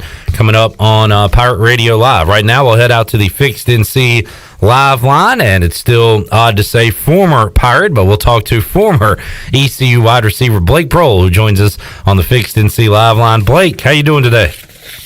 I'm good. That is pretty weird for me to hear that too, to be honest with you. No doubt. And Blake, we appreciate your time, man. I know it's been a pretty hectic week or so for you. You made the announcement, put out a statement. You did the Zoom call and talked about going to the NFL. So we've kind of heard all of that now. I want to talk to you, Blake, about your time at ECU and what it's like to be the son of an NFL wide receiver and kind of get some of that background. But Blake, let's start with your recruitment. Stephen Igoe brought this up to me a moment ago. And ECU was on you. They wanted to get you here in Greenville, North Carolina to play football. And I understand Virginia Tech reached out to you kind of late in your recruitment as well. Can you tell us about that, Blake, and how you ended up here at East Carolina? Yeah, for sure. So it was pretty crazy. I was committed to ECU, I want to say late June, early July. I committed to Coach Mo over the phone. And I was pretty set on being a Pirate, and it was about 3 weeks before signing day, and Coach Fuente from Virginia Tech gave me a call and offered me a scholarship, and Virginia Tech had been one of my dream schools growing up, so I was definitely torn because I was super excited about the offer, but I knew that my heart was in Greenville, and I knew the legacy of the position that I was going to play was in Greenville, and I knew that it was the best fit for me. So I had to make that tough decision as a young kid, but I knew that it was the best thing for me in my future. Blake Proehl joining us. Blake, you get here, and you know there were some expectations right away. I know you had expectations to play, but if I recall, an injury to you, I think an injury to your running mate Leroy Henley as well. A couple of guys that we were excited about. Unfortunately, some injuries there early on, and that had to be tough for you, and I know Leroy too, because you guys were probably expecting big things right away, right? Yeah, for sure. Yeah, it's crazy because me and Leroy talk about it all the time. That's how me and him became so close, is in that training room every morning, rehabbing the same exact injury. We both tore our ACL. His was a little bit before mine, a couple months, but it was hard. I remember the first day of training camp is when it happened, and I was getting reps with the one, so I was able to, prove to the coaches throughout, that practice and my work ethic throughout the summer that I was going to be able to compete to play at as a true freshman. And I remember one of the last plays of the day, actually, in our team period, I just got rolled up on and tore my ACL. So that was really tough. But it really did help mold me and teach me. It taught me a lot of work ethic and stuff like that in the weight room, and helped me develop to where I am today. So I wouldn't take it back. Blake Proehl joining us on the Fixed NC Live Line. Blake, I said this about Zay Jones when he was a true freshman playing for ECU, and I said the same about you. You're just so you guys just look so polished. Route running, you look like a veteran out there, and it really showed the pedigree, the NFL pedigree. Did you feel like you did have an advantage over other guys your age coming into the program just because of your background and being around pro football your entire life? I think for sure I did have a little advantage just because of obviously my family and my dad, and I was able to train starting at a young age, just the position and the detail of route running, and I think that's how I was able to come in and be an immediate impact. But I think, I wouldn't say a full advantage because you still got to come in and work hard and be mentally strong and have good relationships with the coaches and stuff like that. But I would say that I definitely had a good advantage in my route running and the way that I attacked the ball and stuff, and things that I was taught from my father. So yeah, I would say so. You had the pedigree from your dad, from your brother as well, the receiver position. Blake, any thoughts on playing a different position coming up, playing football? Did you ever have the ball in your hands as a quarterback, a DB? Any of those thoughts? That's funny. I actually played quarterback like all Little League, middle school, and then even freshman year of high school, I was like playing a little bit of quarterback, but I was always training for receiver. When you're young, you usually put the athlete at quarterback, so. And then, you don't really throw the ball as much as when you're young. So usually just, getting the ball to the quarterback. So that is funny that you say that. But no, I was always a receiver at heart. I never had any other dreams of playing any other position. Blake, and I don't know how the time frame works out, so you can tell me. How old were you when your dad was in Super Bowls with the Rams, the Panthers? Were you able to grow up watching him in the NFL, or is that something you kind of look back on as you get older? No, yeah, he was. I remember the Super Bowl with the Rams. I don't actually remember this, but I was like 2 years old. One of his big Super Bowls with the Rams. But he was in, the one that I vividly remember is when he played for the Colts and they beat the Bears in Miami. I was there, pouring down rain. I want to say 7 years old. I don't know for sure, so don't quote me on that, but I think it was around that age. And then when he was a coach for the Panthers, he also coached against the Broncos in San Francisco, so I was there as well. But I do remember him playing in bits and pieces when I started getting, above the age of like 5. Those last couple of years I do remember, but the other ones not so much. But I was there in some of those, so that is funny though. Blake, who are your favorite receivers to either watch or maybe even to model your game around? Who are your favorite guys, current and past? Probably not too surprising would be Cooper Kupp and probably I would say Adam Thielen. Both of those guys are extremely hard workers, take pride in their route running, have great hands, have great roles on their teams, and I think that's probably the two that I look up to and model my game after. You answered this when you were asked it during the Zoom, Blake, but just to go into it a little more, what are you working on the hardest between now and the draft as far as getting better? What are the things you're focusing on here these next couple months? I would answer the same way I would with, like I did on the Zoom, would be just the physical aspect of the game, because obviously going into another level, a higher level of football, it's even more a physical strain. So I got to be able to, put some muscle on and just keep working hard in the weight room and put on some explosiveness and things of that nature. And obviously I'll never stop working on my route running. Just because I get labeled as a great route runner doesn't mean I need to stop. DBs get better at the next level. They're stronger and faster. So I would say everything that I usually work on, plus just putting on some pounds and getting stronger. Well, Blake, one thing we've said is you have elite hands, and some of that might be natural, but it's probably no accident. How do you get those hands you got? What kind of drills do you do to have those skills catching the football like you do?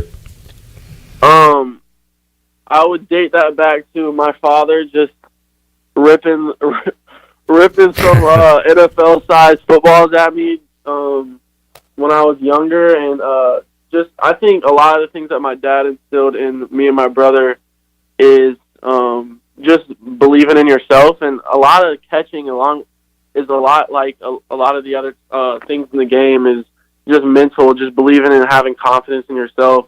If you believe that you're going to catch the ball, then 9 times out of 10 you're going to catch it, and you're never going to be perfect. And understanding that, sets you up for success before any play or any game or any competition that you have. So just building, preparation's everything. So always being on the jugs machine or, catching with the quarterbacks, different angles, and building your confidence. And then when you get in the game, just, having no fear, I would say, is, will give anybody an edge with just the simple act of catching the ball. So I think a lot of receivers these days sometimes can think too much and think too hard about when the ball's coming their way. But, you just got to realize that you can't ever be perfect, and just trust in your preparation, and I think that can give anybody the edge. Former Pirate Blake Proehl joining us on the Fixed NC Live Line. Blake, you got your degree. What's it like being an adult now and just kind of focusing on your craft and not have to worry about a quiz or a test or anything like that? Yeah, that's probably the weirdest thing I'm getting used to is, like, people keep saying you're in the real world now, and that's something to digest for sure, because I'm sure everybody remembers just graduating college and then realizing, you're not a kid anymore. It's something I've been, it's been hitting me in bits and pieces over the past couple of days and the past week. I wouldn't say that I'm fully aware of it yet, but I'm definitely on the way there. It's pretty weird. It's interesting. It's exciting, but yeah, just trying to, become an adult is pretty funny to me. Blake, Mike Houston has said time and time again that he wishes, the outsiders could see the work you guys put in, the culture you're putting together in the locker room and within the football program. All we can see is what happens on game day. So how nice was it to kind of go out for you personally with that win over SMU, and to, all the COVID tests you've taken, all the practices, all the hard work for that Saturday really paid off, and you're able to pick up that win over a really good football team. What was that feeling like for you a couple Saturdays ago? Truly, it meant everything to me and my teammates. Like you said, and Coach Houston says all the time, is the amount of work that we put in is just crazy. Like, so much blood, sweat, and tears go into each and every play, mentally and physically. There's a lot of mental toughness goes into that as well, that Coach Houston has taught us and is still teaching us. And yeah, I think that win was just a huge staple for what's to come, and I'm very excited to watch Coach Houston and the team do so much better, because obviously we let some games get away from us this year, some big games which showed our potential, and I think it's, like I said, it's a staple for what's to come. I'm really excited to see what happens. Blake, I've asked this question to several people, the quote unquote experts like Igoe and Ronnie Woodward, and also your old head football coach Mike Houston. Who's in that receiver room that we didn't see on the field this year that's going to make an impact, whether it be 2021, maybe 2022 for ECU? And I've gotten some different answers. I think Igoe talked about Cam Burnett coming on at the end. Ronnie said he wants to see more of Tyler Savage. Mike Houston said the Tajee Hudson, the guy you moved from quarterback to receiver, has a chance to be really good. How about you? You know those guys well. Who have we not seen on the field yet, Blake, that you're excited about their future at ECU? All those guys right there are perfect examples, to be honest with you. Each of them brings something different to the table. The cool thing about all of them that's similar is they're big. They're big, strong guys. They're all 200-plus pounds, and they can all move with that weight. They're not just big guys out there blocking. They're guys that can catch and run routes. Tajee is just a competitor. He's gonna play his butt off no matter what the circumstances are. He's gonna try and dominate anybody across from him, and he does that in practice as well. And that just shows you moving from a quarterback position, obviously, can be difficult, but that just shows his athleticism. Cam Burnett, big kid as well. He can catch, got big hands, can run routes. He's a great route runner as well. And he wasn't able to show that as much this year, but he definitely will be able to next year. And then Tyler Savage, he's one of my favorites. Just watching him practice, I tell him all the time, just keep your head on straight, stay focused, because his upside, his potential is probably the biggest out of anybody I've seen recently. Or since I've been at ECU. I mean, he's huge, very strong, and as long as he doesn't get too big, because right now he's fast and explosive off the line. He can run, he can catch, he can do everything, and I'm very, very excited to see all those guys do their thing next year and the years to come. Blake, do you remember the first time you saw Tyler Snead, and would you ever imagine he would be ECU's leading receiver and be the go-to guy? I mean, it's incredible. Yeah, that's my guy. Yeah, that's one of my best friends for sure. I actually met him before he came to ECU because my mom and his mom were best friends in high school, so we've known their family. Wow. Yeah. Yeah, so I never I actually didn't my mom and their mom, our families have known each other, and my mom and his mom has kept up ever since, but I didn't actually meet Tyler until I want to say his junior or senior year of high school. So I was in college and I met him. I went to his house, and it's just a funny story. It really is a crazy story, but he's short, and when you see him, you're like, holy crap! But this kid's a baller. I mean, he's the one, probably I would say the most competitive person I've ever been around. And he has to be. I mean, that's how it is. Yeah. He's short, but he's strong. He plays big. He plays like he's 6'5". You know what I mean? He doesn't care how big you are. He's going to try to run through your face, and that's how the kid is. He's going to work his butt off, and he's going, like I said, he's going to compete, and that's very contagious. I think that helps everybody around. I can say that it's helped me in certain ways. When you see somebody out there with that much heart and that much passion for the game, it's contagious, and it helps other people around you for sure. And Blake, you always hear it, leave it better than you found it. And the program is certainly on the rise right now as you exit the program. And I got to imagine, but I want to get your thoughts on it anyway. You probably feel like this thing's heading in the right direction, and some really good days are ahead for ECU football, right? Oh yeah, there's no question in my mind. I'd put my whole bank account on a big winning bowl season next year. I mean, you just look at the teams that we were able to dominate this year, even some of the ones that we didn't even come out with a W, teams that in the past we couldn't even hang with. That's just a testament to show how far we've come and how hard we're working, how Coach Houston is building this program. And I think it's time for the switch to flip for sure. Well, Blake, what's next for you? Do you know yet? When are you able to to talk to teams, to kind of get in front of teams? I know you're going to be working out daily. Do you kind of have a schedule as far as that goes?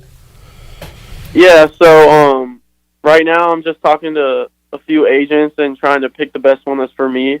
And then basically I'll go train somewhere, wherever they send me, probably early January, and start training, for the testing and pro days, and depending on an invitation to the combine and stuff like that, like stuff like that, you're not really sure what opportunities you're going to get, but you're going to just training for those opportunities, and just getting better every day really is something that is on the schedule for sure. There's no set times or dates right now, but I think I would say the first thing is picking the right agent and signing with them.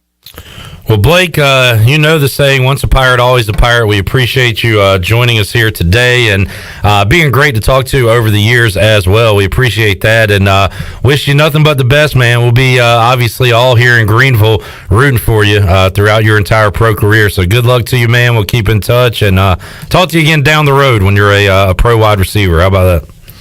Thank you. I really appreciate that. That means a lot. Thank you. There's yes, sir, absolutely. There's Blake Proehl joining us on the Fixed NC Live Line. Great kid, comes from a good family, and he's going to work and try to make it on that next level, just like his dad did. His brother, was able to get on some teams as well. So excited to see what's next for Blake Proehl. It's awesome to hear him talk about some of his old teammates there, Tyler Snead, and also kind of the receiver room of the future. Might dive into that a little bit with Igoe when he joins us coming up in just a little bit here on Pirate Radio Live. Shirley, tell you what, it's a good interview there. Got positive vibes going. You want to make somebody a winner right now? Sure, why not? Why the H not? The treasure chest is open for the first time today.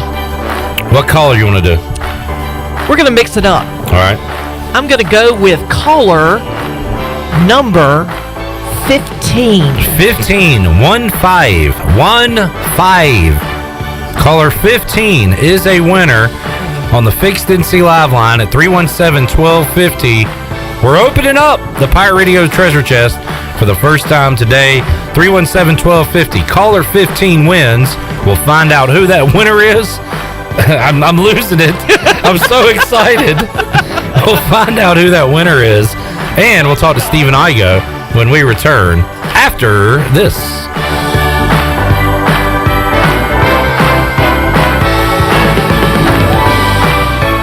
Medicare is not one size fits all, but which plan is right for you? Hi, I'm Denise Walker, and I'm a licensed insurance agent here in North Carolina. Whether you are turning 65, new to Medicare, or already have a plan, I can help you compare your Medicare options. I can help you find a plan offering low to no monthly premiums, prescription drug coverage, and a wide range of additional benefits like dental, hearing, vision, and more. Call me today at 434-531-5674 to get a no-cost, no-obligation Medicare benefits review.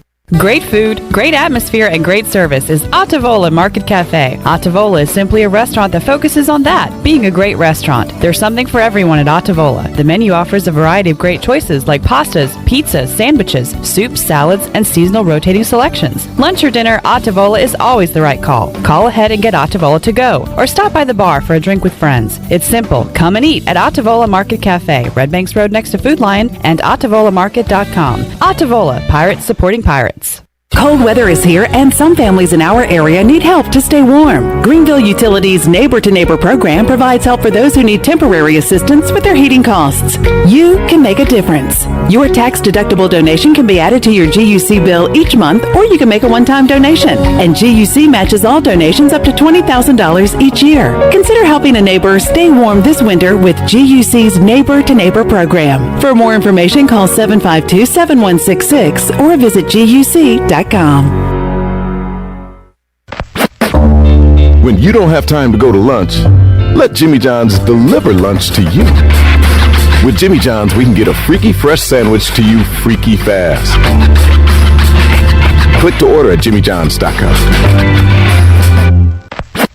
Dinner's great. It's one of your top 3 favorite meals. You just don't want to have to make it. Well, with Jimmy John's, you don't have to. Whether you live in a sandwich delivery zone or head into the store, you can always get a freaky fresh sandwich.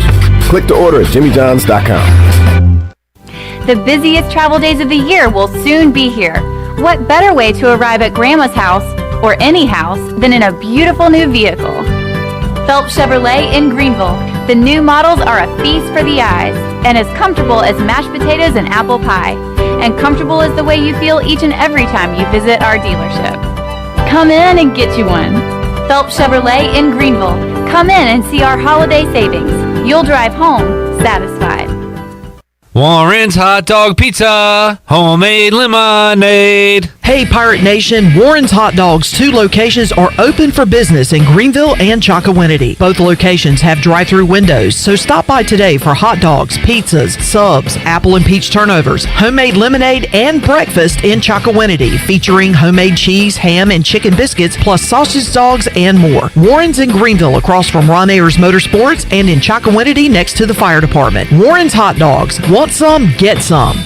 BMS Builders is your premier custom builder in eastern North Carolina. With Blackwood and Mills Creek in Greenville, Dalton's Cove in Farmville, and Belmar and Ayden, these are just a few of the developments featuring BMS Builders homes. They can build the home of your dreams. Just ask Dr. Dennis Ross in Greenville or East Carolina football coach Mike Houston. They built their homes, and they can build yours as well. BMS Builders. Give them a call at 916-1578 for BMS Builders.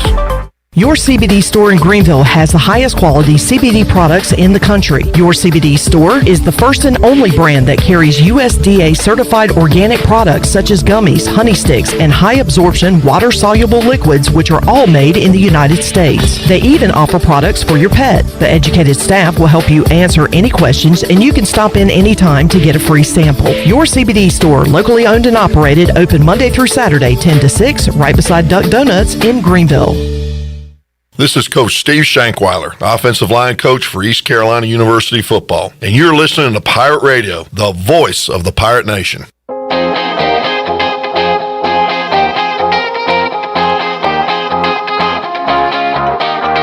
You're listening to Hour 2 of Pirate Radio Live. This hour of PRL is brought to you by Bud Light, reminding Pirate fans to stay in the game and drink responsibly. Bud Light, the official beer of the ECU Pirates, and proudly distributed by Carolina Eagle Distributing since 1989. Now, back to the show. Welcome back. Quality Equipment is your full-service John Deere dealer with 27 locations to serve you. Quality Equipment is open in Winterville next to Sam's Club, or you can visit qualityequip.com to find the location near you. Now let's head back in to Pirate Radio Live. Here's your host, Clip Rock. All right, back with you on Pirate Radio Live. Thanks to Blake Proehl for joining us a moment ago on the Fixed NC Live line. Great interview, as he always is, easy to talk to, and hopefully you enjoyed that. What I'm enjoying right now is Redbeard not winning the treasure chest. Just saw he tweeted he was caller number 9. So that's my favorite storyline going, because if he doesn't win, he's going to completely melt down. So on Twitter? Yeah, on Twitter, maybe live in person. Redbeard, I don't know. I'm sorry. Redbeard, you'll have another shot in hour 3 as we'll open it up once again, one more time today on Pirate Radio Live. Stephen Igoe's here. Hey, Stephen. What's up, Clip? We'll talk to you in a moment. Sit tight. Sounds good. Okay. All right, let's go out to the Fixed NC Live line. We have our winner. Caller number 15 was Heather Chrisman. Hello, Heather. Hello, how are you? Great, congratulations. Thanks, I'm excited. Good deal. We'll run down the prizes in just a moment, Heather. Tell us a little bit about yourself first. Well, I am an Ohio native who moved down here about 15 years ago and am a proud now Ohio State / Pirate, as I work at ECU now and have been working there for about 5 years. Oh, awesome. Heather, are you a big Ohio State football fan? I am. I'm not going to lie. It's my number 1, but ECU still has my heart, too. So Ohio State and Michigan, they've canceled the game for this weekend, and Ohio State does not have enough games to play in the Big Ten Championship. What's going to happen? Are they going to be able to play in the playoff? Oh, you never know what's going to happen. It's 2020. I can't answer questions like that. Good point. They'll probably change the rules again for Ohio State to make it. We'll see. All right, Heather, hang on 1 second as we will run down the prizes that are still available, and we'll see if you like one in particular. All right, Shirley, you ready to go? I am ready to go. All right, you can start today. Bud Light ECU beer pong tailgating table set with 2 cases of Bud Light. Bud Light ECU cooler and 2 cases of Bud Light. 12 large pizzas from Domino's of Greenville. Gift basket from UBE. 1 free year VIP subscription to Hoist the Colors. Tailgate party for 10 from Parker's Barbecue. $100 gift card from Familia. $50 gift card to Pirates Cove Car Wash and $50 gift card to Haviland Express Lube. $100 gift card from Chico's. Gift basket from Naughty Life. $100 gift card to Warrior Zone. $100 gift card to Greenville Pool. $100 gift card to AJ McMurphy's. $100 gift card to the Team Store from the Down East Wood Ducks. $100 gift card from the Shine Factory. $250 gift card to Bostic Sugg Furniture. $100 gift card to Jersey Mike's. $100 gift card to Otavola. $100 gift card to Bowen Cleaners. All right, Heather, those are the prizes left in the treasure chest. Anything in particular you'd like out of that? Well, I can never turn down food, or, some of these local restaurants are awesome, so that's always great. I also just bought a new car today. New to me, let me rephrase that. All right. And so I wouldn't mind a car wash, either. That's great. All right, huge day for Heather. Gets a new car and wins out of the treasure chest. All right, Steven, you want to announce the winner? Yeah, let's do it. All right, Steven. So, Shirley, open up the chest, pick a number, and Stephen Igoe is going to tell you what you have won in a moment. Alrighty. Your number is 30. No, I'm just kidding. That was from yesterday. Yeah. Mike Houston had no idea what kind of operation we were running. Number 6. Number 6, a gift basket from UBE. Oh, wow. Yay! I'll take it. Yes. And these things are always hooked up. They do a great job every year. You're going to have a lot of goodies inside that gift basket, Heather. So congratulations. Ellerby will give you a call and find out how you can redeem your prize. Great. Thank you so much. All right. Thank you for listening. Appreciate it. There is Heather Christman, our winner. Today, our first winner inside the Pirate Radio Treasure Chest. We'll have another one coming up later on in hour number 2. Stephen Igoe, doing good, pal? I'm doing good, but I'm not doing as good as you. What a day, what a night, what a life. Homeless dressed and blind kid, looking pretty good today. I'm all decked out in 24/7 homeless gear. Nice jeans, you got your free shirt and free coat. Yeah, I'm not a big fan of this time of year because usually I'm gym shorts, t-shirt, and kind of the cold weather makes me put on long pants. I'm not a big sweatpants guy, so I have to go jeans. Why are you not a sweatpants guy? You don't like the look or the feel? I don't like both. I don't like the look. I don't like the feel.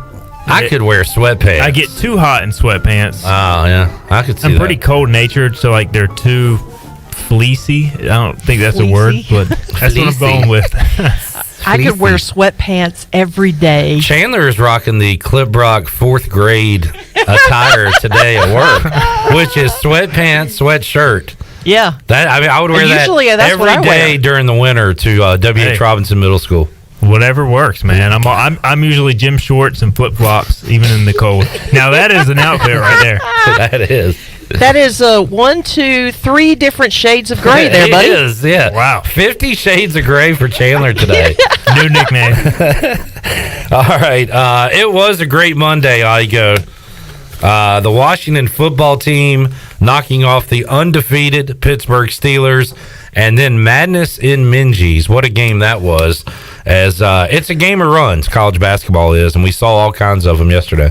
I feel like, not to delay us talking about the ECU game a lot, but I feel like you couldn't even really enjoy yesterday for as much as you should have enjoyed it because you had the head football coach in studio. I got to talk to Mike Houston. That's also great. But all this was going on at the same time. Like, you couldn't have spaced it out. If I had my druthers, I would have been about 12 beers in. Right. With 2 giant TVs watching football team and Pirates. But I guess when you get that result, you take it anyway. You can't complain about it. But I didn't even watch the Washington game.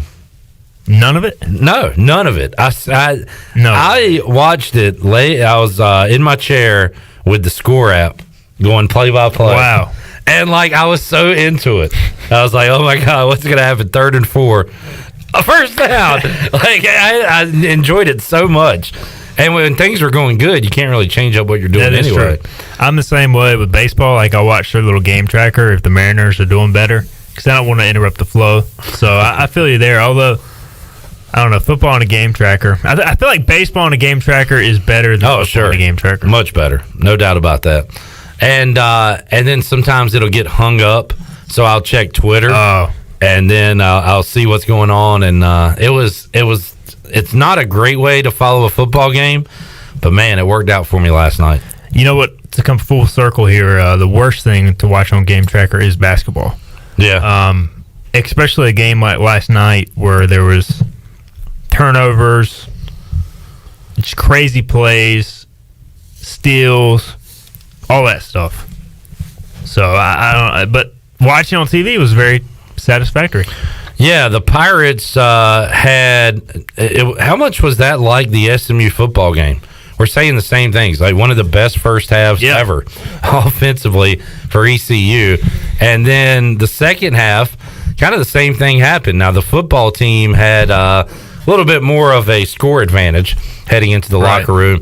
But for UNCW to erase the lead that fast, and not just that, go up 10 points, I never saw that coming. I knew they'd make a run, but not like that. No, I mean, I texted my dad at halftime. He was like, he was worried about the fouls. That was the only reason UNCW was staying in the game. And I was like, man, it's not that big of a deal. Like, Gardner's going to play in the second half, and they're not going to be able to stop him. Like, they have nobody on the floor that can match up with him one-on-one. And it almost felt like when Gardner was back on the floor, ECU tried to force the ball to him so much that it ended up disrupting their offense, turning the ball over, and leading to UNCW grabbing momentum.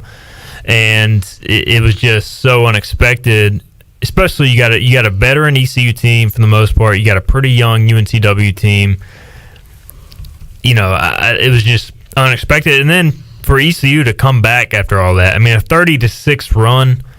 I mean, they're up by 10 with 7 or 8 minutes left, and at that point, I think everybody thought the game was a wrap. Like, this was just a miserable second half. But, man, Baruti, he was huge. And J.J. Miles hit some just absolutely clutch threes down the stretch. Yeah, Baruti hit one, down 3. How much time? A minute, like something left. Half, if you missed that one, it might be over. Yeah. That's what I was thinking when he shot it. And he drilled it from the wing. It was a weird shot because it, kind of hit the rim and, I don't even know how it went through. It was instead of rattling out, it rattled in. There was also that stretch where the Pirates hit 9 straight points on 3-pointers. Yep. I think it was Miles, Baruti, and Suggs, maybe. Yeah, I think so. And I mean, just clutch. And you thought that the numbers would drop after the first half, shooting so hot, but man, they were able to find them at the end of the game and the end of regulation.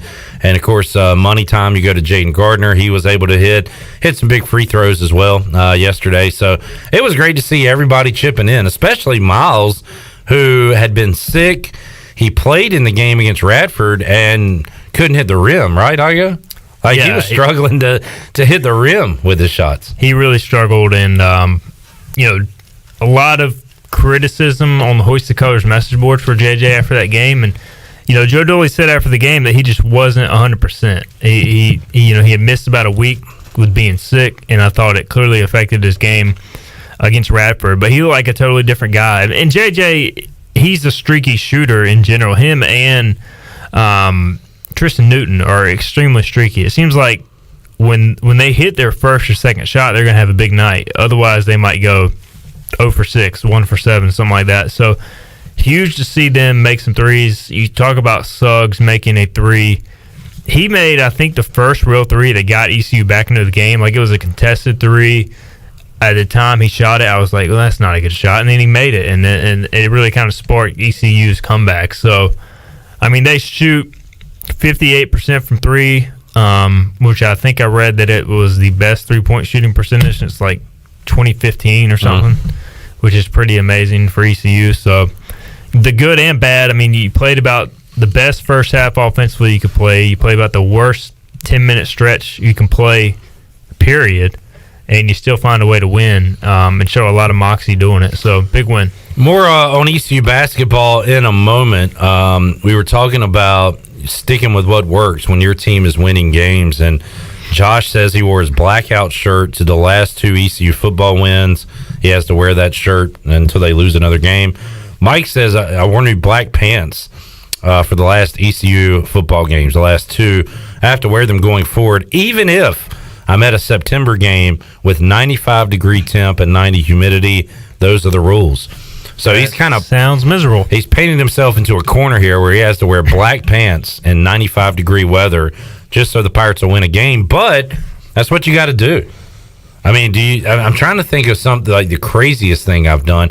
I used to go out and listen to games in my vehicle and not watch them at the end because I feel like my team would have a better chance to win if I'm listening rather than watching them. Makes perfect sense. I make them nervous if I'm watching. Well, now you have to watch every game on Game Tracker for the rest of the season, so good luck with that. Every football team game. For ECU basketball, I did watch that one, so at least I can watch right moving forward. Although, I watched the first half here and the last 10 minutes at home.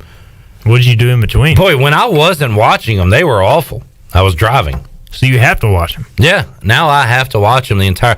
I guess I could pull up ESPN Plus on my phone and have it on in the car and watch while I'm driving. That's not dangerous, is it? No, not at all. Everybody does it. All right. Chandler, do you have any Panthers superstitions you have to follow when you watch games or in the past? Like, if we would win a game, I would feel like I'd have to wear the same thing that I wore and then sit in the same spot.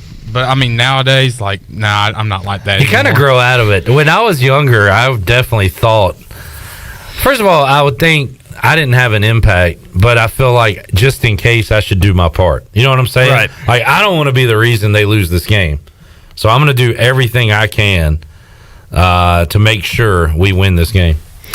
Yeah, I think when I was a kid, I used to wear a lot of Broncos jerseys, but they would never win when I wore a jersey. And so I stopped wearing jerseys, and then eventually I got to the point where I just stopped wearing Broncos gear on game day. And now he's completely naked during Broncos games. Now I'm completely naked. Don't watch a Broncos game with Igoe. It's disgusting. It was a wild Sunday night at the Igoe household.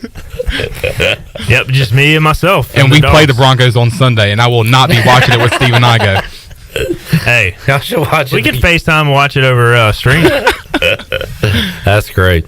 Man, I almost went perfect on Sunday night. I had Kelsey over 6 catches, Hill longest catch over 27.5. The one I lost was your guy, Tim Patrick, who had like 44 yards receiving. I think I needed 47.5 over that. Had a couple touchdowns though, right? Broncos were feisty the other night. Man, you don't care? No, the Chiefs played like their worst possible game, and the Broncos still couldn't find a way to win. I mean, I credit Denver's red zone D, which is the one thing they're really good at. Vic Fangio's defense is elite at red zone defense, so they hold a lot of teams to field goals. They did that the other day, but if Mahomes and Tyreek Hill complete a few of those plays, it's a much different game. By the way, Tyreek Hill, my least favorite player in NFL history. We don't need to mention his history with potential child abuse, but also, man, just go into the end zone. Like, if you're going to do that stupid backflip, like, get out of here with that, man. It's so lame, dude. I can't stand Tyreek Hill. Patrick Mahomes, I give all the respect in the world to. That dude is incredible, but Tyreek Hill is just, he really rubs me the wrong way. Let's name your least favorite football players all time as we go to break. Is Dante Hall up there? Dante Hall, probably so, but you know, I respect him because he was awesome at what he did, but... Yeah. That one highlight where... Okay. There's 8 blocks in the back. There are legitimately 4 blocks in the back, and 3 of them are right in the vicinity of where he caught the ball. I can pull it up, and I will tweet it out, and I'll let people know that was just the most egregious thing I've ever seen. But Tyreek Hill, easily number 1. Let's just go division. Like, is Phillip Rivers up there all those years with the Chargers, Tomlinson, Gates? Phillip Rivers, the first part of his career, I really hated. When he did the stupid, him and Jay Cutler played on Monday Night Football, or Sunday Night Football, and he did the bye-bye as Jay Cutler left the field and Chargers made the playoffs. By the way, Phillip, how many Super Bowls have you made? 0. So I'm not, but I respected him the more his career went on. Like the more he started to talk trash to every team, I just realized that was who that was his thing, and I respected him. Antonio Gates, he was kind of quiet, right? He was just frustrating because you couldn't stop him. Like he would just box people out. I mean, Tomlinson was not that cocky either. He did the end zone thing, but he was a quiet dude, tough to hate. I would imagine. Yeah, like that Chargers team was just really good. The Raiders didn't have anybody good enough to hate, did they? Throughout like your watching days, they were bad. Rich Gannon. Rich Gannon. Why do you hate? They were good when it was Gruden and Gannon. That was like 2000. How old were you? Like 7 years old. But they would always beat the Broncos in like heartbreaking fashion. Brian Greasy's up there. Melvin Gordon. Melvin Gordon is 100% up there. Although he did have an awesome game. On Sunday night, but all right, mainly Tyreek Hill and Dante Hall. There's Igoe's hate list here on a Tuesday, a Victory Tuesday. Let's take a timeout. We'll come back. More to go with Stephen Igoe. We'll be back with you after these words.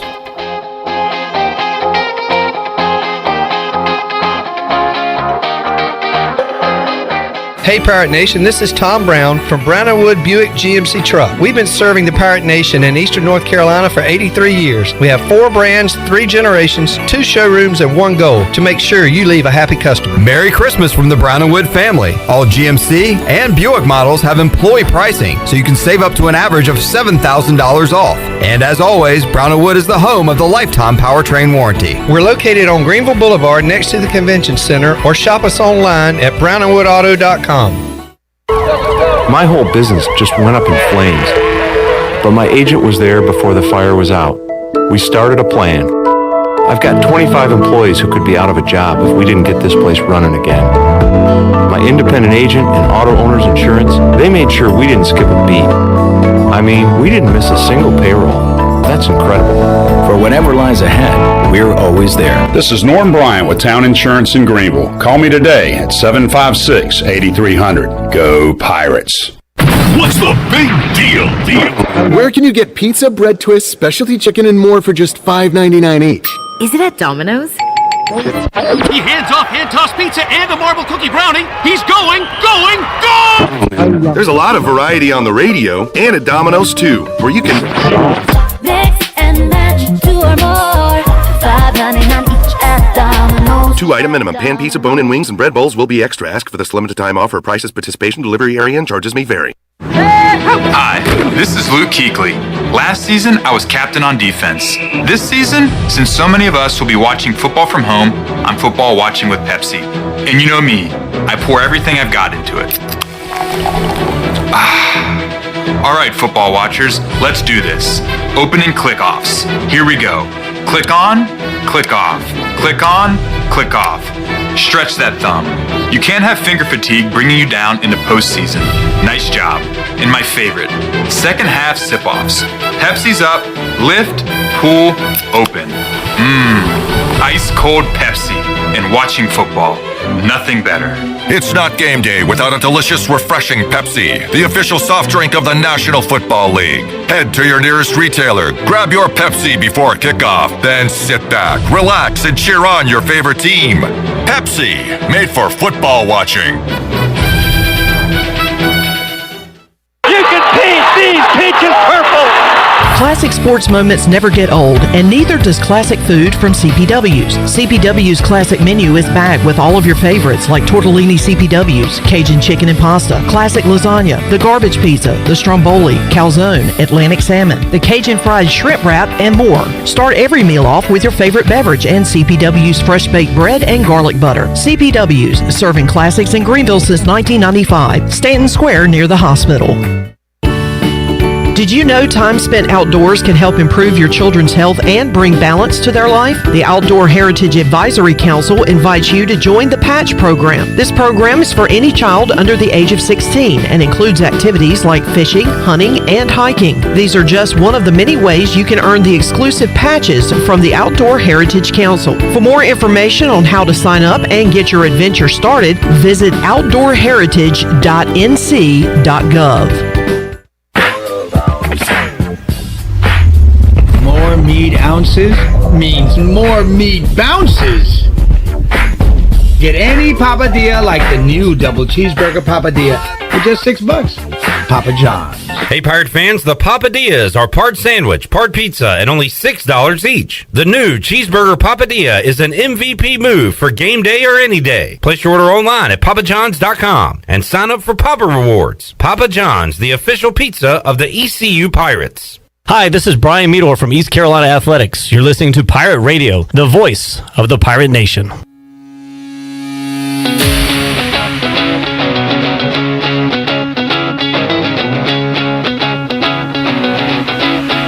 You're listening to Hour 2 of Pirate Radio Live. This hour of PRL is brought to you by Bud Light, reminding Pirate fans to stay in the game and drink responsibly. Bud Light, the official beer of the ECU Pirates, and proudly distributed by Carolina Eagle Distributing since 1989. Now, back to the show. Welcome back. PRL this afternoon is brought to you by Bud Light, who reminds Pirate fans to always stay in the game and drink responsibly. Bud Light, the official beer of the ECU Pirates, and proudly distributed by Carolina Eagle Distributing since 1989. Now let's head back in to Pirate Radio Live. Here's your host, Clip Rock. Alrighty, back with you, wrapping up Hour 2 with Stephen Igoe from Hoist the Colors. Talked Pirate basketball a moment ago. We had a question on Facebook Live. People are fired up, Igoe. I believe, let me make sure I get the name right of this question. For some reason, I can't see it. I think it was Brennan who asked, how does ECU compare to teams in the league? It is a tough league. In what? Basketball? The American, basketball. I mean, where do they sit right now, Igoe, in the pecking order? I honestly have not seen enough of the other teams to make a fair judgment. We're behind Houston by a pretty decent margin, as are a lot of teams. They're behind Houston, SMU for sure. I think SMU's cracking the top 25. They're behind Memphis. They're behind Cincinnati. And where are we with Wichita State? Yeah, I mean, I think once you get past Houston, SMU, Memphis, Cincinnati, there's good. Yeah, I mean, there's kind of a second tier there where you kind of have ECU, UCF, Tulsa, Wichita, Tulsa, and then probably Tulane, USF at the bottom. But though South Florida is sneaky this year with Alexis Yetna back. I just think outside of Houston, you don't have a really great team this year. I think SMU is amazing offensively, but they're going to be vulnerable defensively. If they have an off shooting night, you can beat them. Now, they might score 80, 85 on most nights. What is Memphis? I mean, just how many talented freshmen are they relying on this year? That's the thing. I mean, they're probably the most talented team in the league, but how does it all come together? And that's the thing that you can't, judge. It seems like we say the same thing about Memphis every year. Now, this year, they do have a lot more returning pieces, but they still have some young guys to work in. Ronnie Woodward was listening to the Big Man on Basketball podcast, which you can get on Monday, Wednesday, Friday. And he said that he heard that one of their best players for SMU, Jolly, has opted out, evidently. That's interesting. I know that he had he had a health scare earlier in his career. And I can't remember exactly what it was for, but that had a big impact on him leaving Baylor, I think, to begin his career. But I don't know like what exactly went into that. But he's a really good player. But they're pretty loaded. I mean, they have a former TCU transfer who's really good, and they added another transfer, I think, and they got Isaiah Mike, who's a stud. So. I mean, they're still really good. Do the Pirates risk? Now, they got to beat North Florida. Don't want to put the cart before the horse there. They got to beat North Florida coming up on Thursday at home. Do they risk a perfect non-conference by playing a game Sunday against Old Dominion, which is on ESPN.com? Is that a game, Igoe? Is that a thing? It's not official, no, and I don't expect it to become official. From what I understand, they talked at length. They tried to get a game to work. I assume that would have been Sunday, but it fell through from my understanding last I checked. Now, what you're seeing here is probably Old Dominion which has to broadcast games on ESPN Plus, probably contacted ESPN and said, hey, we might have a game Sunday at 3. Here's when it would be televised. So they just threw it up there on the website. I guess so, as a scheduled game. But as of right now, it is not official, and you don't think it's going to become official. I mean, things can always change, but as of right now, they have not added a game. And I heard prior to all this stuff that the game had fallen through. Do you think ECU is trying to get a game for this weekend? That is what I heard. And as everything I know, they're trying to. For Stanford? I haven't heard Stanford. I know that ECU wanted to play Saturday. Old Dominion wanted to play Sunday because Old Dominion has a game Saturday. So that seems to be the breaking point there. Yeah, man, they want to play Saturday. They like the quick turnarounds because they, again, are playing Thursday. That is a 5 o'clock tip-off against North Florida, who is 0-6 to start the year. They have played a brutal schedule, though. Let's see. They've already lost to NC State, Miami, Florida State, so some tough competition there. Also lost to Eastern Kentucky, High Point, and FAU. So they will come here with 6 games under their belt already. Pirates are 4-0. And the Pirates are 2-0 against the spread this year, Igoe. Why was the Charlotte game? Why did that not have a spread? I don't know if it popped up too quick or whatever. I never saw one. Yeah. NC Wesleyan, I kind of understand. I'm guessing that they'd be 3-0 because there's no way they would have been favored by 8 at Charlotte. They'd have probably been dogs against Charlotte, to be honest, like 2 or 3 point dogs, in my opinion. So Pirates are and to go into overtime and to cover that spread yesterday, pretty impressive. Pretty impressive. Yeah, that's the thing is that game yesterday just made 0 sense. But, you kind of look at it, and ECU put their best lineup on the floor the last 10 or so minutes of the game, and then in overtime. And they look like the clear best team once again, like Tristan Newton at the point. Farrakhan played his first real freshman game yesterday. Tremont struggled a bit. But, I mean, that lineup of Newton, Miles, Suggs, Batumba, and Gardner.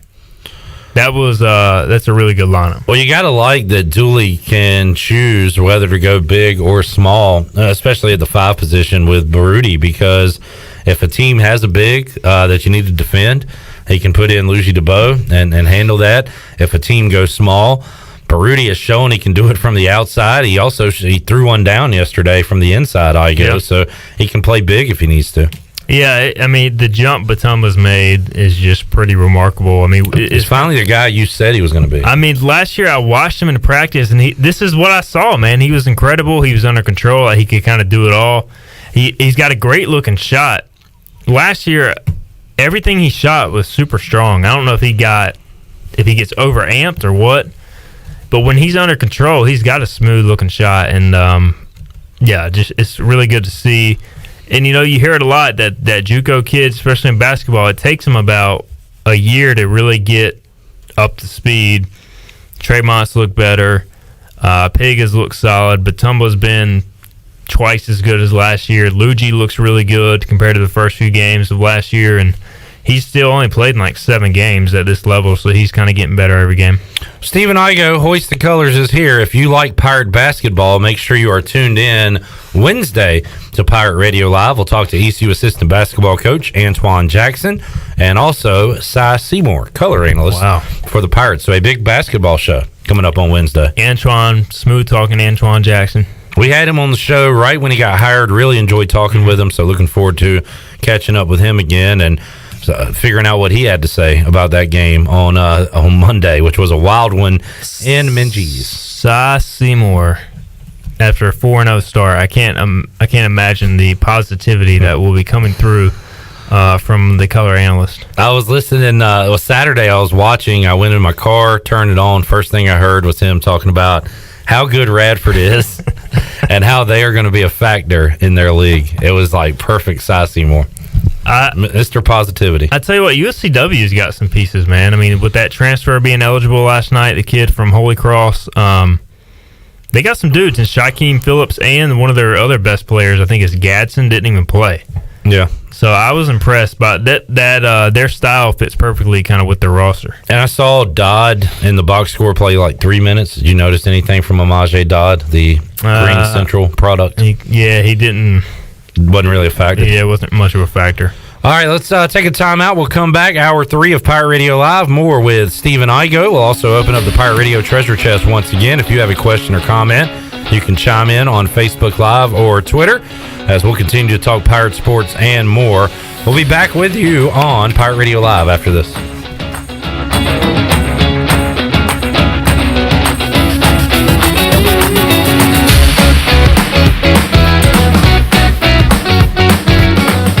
The best place in Greenville to unwind and have fun is AJ McMurphy's. AJ's is open every day with great food and great drink specials. During the week, stop by for open mic, music on the patio, or sports trivia with me, Clip Rock. The weekends are made for football. Watch every game in college on Saturday, and every Sunday is Fun Day with the NFL ticket. Follow AJ's on Facebook, Instagram, and Snapchat to see their features menu and weekly lineup. AJ McMurphy's, Turnberry Square at Bells Fork, and online at ajmcmurphys.com.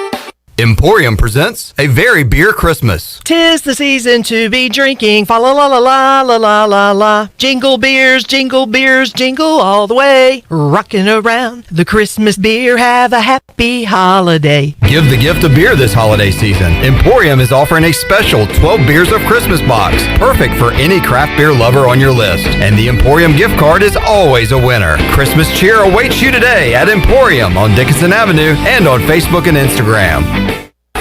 This holiday season, remember Jersey Mike's for all your catering needs. Whether it's a private party or you're just feeding the office, Jersey Mike's can take care of it all with 5 convenient locations serving the Greenville area. Jersey Mike's also has online ordering, contactless pickup, delivery, and in-store takeout. Subs, salads, wraps, and all items are sliced fresh all day, every day. Take a break and enjoy Jersey Mike's. Everybody likes Jersey Mike's. Open 10 a.m. to 9 p.m. daily. White Claw Hard Seltzer. Discover a new wave of refreshment. Crafted using seltzer water, 5% alcohol, and a hint of fruit. Available in 5 fruit flavors, 2 grams of carbs, gluten-free, and 100 calories. Find it at whiteclaw.com. White Claw Hard Seltzer. Nothing tastes quite like it. Please drink responsibly. Hard seltzer with natural flavors. White Claw Seltzer Works, 2019 Chicago. Visit whiteclaw.com for full nutritional information. In studio with Dr. Shondell Jones today from Kinetic Physical Therapy. Dr. Jones, you guys offer more than physical therapy. Oh, yes, absolutely. We have more than therapy services, and, we have a lot, but a lot of people don't know that we offer personal training and even health coaching services. We have personal trainers that will actually come right to your home, do a personalized workout plan with you, and our health coaches will help you meet goals and solve problems for those health challenges you wanted to solve but just haven't had a chance to get to yet. Hey, to learn about our packages and deals, you can go right to our website at kptonline.com. There's no better time to drive away with a quality pre-owned car, truck, or SUV from Greenville Auto World. Greenville Auto World is your authorized rough country dealer. We specialize in lift and leveling kits along with custom wheel packages. Whether you're looking for ground clearance or enhancing the appearance of your vehicle, trust our team for your off-road experience. Greenville Auto World, 3840 South Charles Boulevard across from Hardee's at Bells Fork or greenvilleautoworld.net. At Parker's Barbecue, our family has been serving your family for 3 generations. For that, we say thank you. Blessing families every Thursday. Kids eat free all day. That's the Parker's way. Legendary food served from our 3 locations. Always quick, always delicious. That's the Parker's way. At Parker's, our mission is to impact our customers through Christ-like service in a way that feeds them both physically and spiritually. That is the Parker's way. If you are push mowing your yard using an inefficient lawn tractor or your current zero-turn spends more time in the shop than mowing your grass, it's time you look at a Hustler zero-turn lawnmower. Residential mowers from Hustler are built like tanks and drive like sports cars. All Hustler mowers have fabricated, welded steel decks. Don't settle on cheap units with flimsy stamped decks from big box stores. Come see Ron Ayers Motorsports. It will guide you to the right mower for your property and your budget. Find us at Ron Ayers Motorsports, Highway 11 north of the airport in Greenville. This is Pirate Radio, WGHB Farmville, 1250 and 92.7 FM Greenville, WDLX Washington, 930 and 104.1 FM Washington.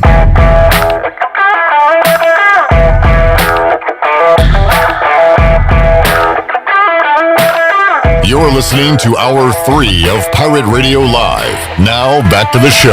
Welcome back. At Angel Oak, they continue to make customer service the number one priority. A local mortgage advisor is the key to your transaction success. The combination of their local team's experience and Angel Oak's wide offerings of products from standard conventional, government, and portfolio loans has something for every financial situation. For more information, call Talbot Green, Joanne Weir, or Wanda Hager at 751-2060. Now let's head back in to Pirate Radio Live. Here's your host, Clip Barat. Alrighty, back with you on Pirate Radio Live, hour number 3 of today's show. Steve and Igoe hanging out for the next 30 minutes or so. Got a little college hoops on inside the Pirate Radio studios, Kansas and Creighton. Igoe's upset that we're watching basketball. I mean, we could be watching South Florida Stetson to get a scouting report on the Bulls. You were complaining about games being on at this hour. I mean, what's wrong with it? If you work a regular 9 to 5, like by the time you get home and like feed your wife and kids, like feed your wife and kids, the game is over. Like I get it, no fans can attend, but I like it. I want games on at all hours of the day. If I can't watch them, so be it. I can watch them like I did Washington last night on my score app. 4-2 early, Kansas over Creighton. All right, we've got the treasure chest opening up in about 30 minutes. Stick around for that. And we got more Igoe. We'll talk about... What do you want to talk about? I don't know. I need to correct the earlier mistake. All right, go ahead. I said SMU has Isaiah Mike. That is untrue. He went to the NBA draft. I don't think he got drafted, so I don't know how that's working out for him. All right, we don't know where that guy is. Still really good. SMU, really good. Isaiah Mike and Kenwick Thompson are hanging out on the same island somewhere. We'll take a timeout, come back. More to go on Pirate Radio Live. Back with you after this.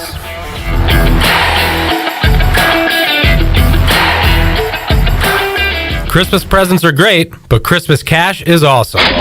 This is Vince from Play It Again Sports in Greenville, and it's time for us to help you turn around the stuff in your house into cash. Clean out your closets and garages for cash today. We're buying sports equipment for baseball, softball, golf, tennis, lacrosse, hockey, and more. We're buying bicycles, skateboards, snowboards, water skis, treadmills, ellipticals, dumbbells, and more. Play It Again Sports, your home for Christmas cash. Just past the Cracker Barrel on Greenville Boulevard. Find us on Instagram and Facebook. The holiday season is upon us, and have you been naughty or nice this season? Well, it doesn't matter at the Naughty Life, because no matter who you are, you can find the perfect gift for anyone. This holiday season, stroll the new and improved streets of downtown Washington. Be sure to visit the Naughty Life for the latest Yeti products, signs, clothing, home decor, and many other unique gift items. Plus, their gift wrapping is fantastic, and my favorite, it's free. The Naughty Life on Main Street in downtown Washington. In studio with Bono, also known as Seth Brown to his friends and family. Why do you like F3? I learned early on in my life that I'm not defined by who I am or I'm type 1 diabetic. I'm not defined as a diabetic. I'm defined by who I hang out with, how hard I push myself, and who I want to become. And F3 helps me do those things. It certainly helps me push myself further than I ever would by myself. One letter, one number, F3. Learn more today at f3enc.com. Cold weather is here, and some families in our area need help to stay warm. Greenville Utilities' Neighbor to Neighbor program provides help for those who need temporary assistance with their heating costs. You can make a difference. Your tax-deductible donation can be added to your GUC bill each month, or you can make a one-time donation. And GUC matches all donations up to $20,000 each year. Consider helping a neighbor stay warm this winter with GUC's Neighbor to Neighbor program. For more information, call 752-7166 or visit GUC.com. The holiday season is here, and Sam Jones Barbecue is ready to help you host all of your family and friends this year with our catering menu, perfect for any size gathering. Our whole hog chop barbecue, slow-cooked chicken, smoked turkey, and spare ribs will make a holiday meal a hands-down winner every time. Log on to samjonesbarbecue.com to get your order started, and also check out our online store stocked with our sauces, hats, and t-shirts. I'm Sam Jones, and on behalf of all of our staff, happy holidays. Boss Bostic Sugg Furniture is overstacked and overstocked. Overflowing inventory means clear out prices. Hurry in and take advantage of the biggest and best deals throughout our showroom. Save up to 20% off the best furniture brands: Lazy Boy, Bassett, Kincaid, Rowe, and Restonic mattresses. Plus, just for this sale, 12 months special financing or choose 48 months special financing. There's savings on top of savings. We're overstacked and overstocked, and that means big savings for you at Bostic Sugg Furniture. Hidden phone trade-ins, hidden plan requirements, hidden catches. You won't find any of those at US Cellular because we do things differently. And that means you can get the Samsung Galaxy S20 FE or Google Pixel 5 for free with no hidden requirements all season long. US Cellular. Upgrade to fair. Terms and conditions apply. See store or uscellular.com for details. Does the idea of going to your local U.S. Cellular store make you feel a bit uncomfortable? Tired of the hassle of waiting and wearing a mask? Let Toby Williams and his outside sales team take away that worry. They will come right to your home or office and drop your phone off on the porch or at the front desk for you. Saving you time and worry is what the team at Cellular Warehouse is all about. Call Toby today at 252-799-7051 and let them help you with all of your wireless needs. Cellular Warehouse, your local U.S. Cellular authorized agent. Pirate Radio.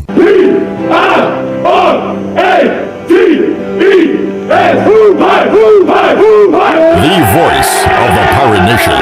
1, 2, 3, power!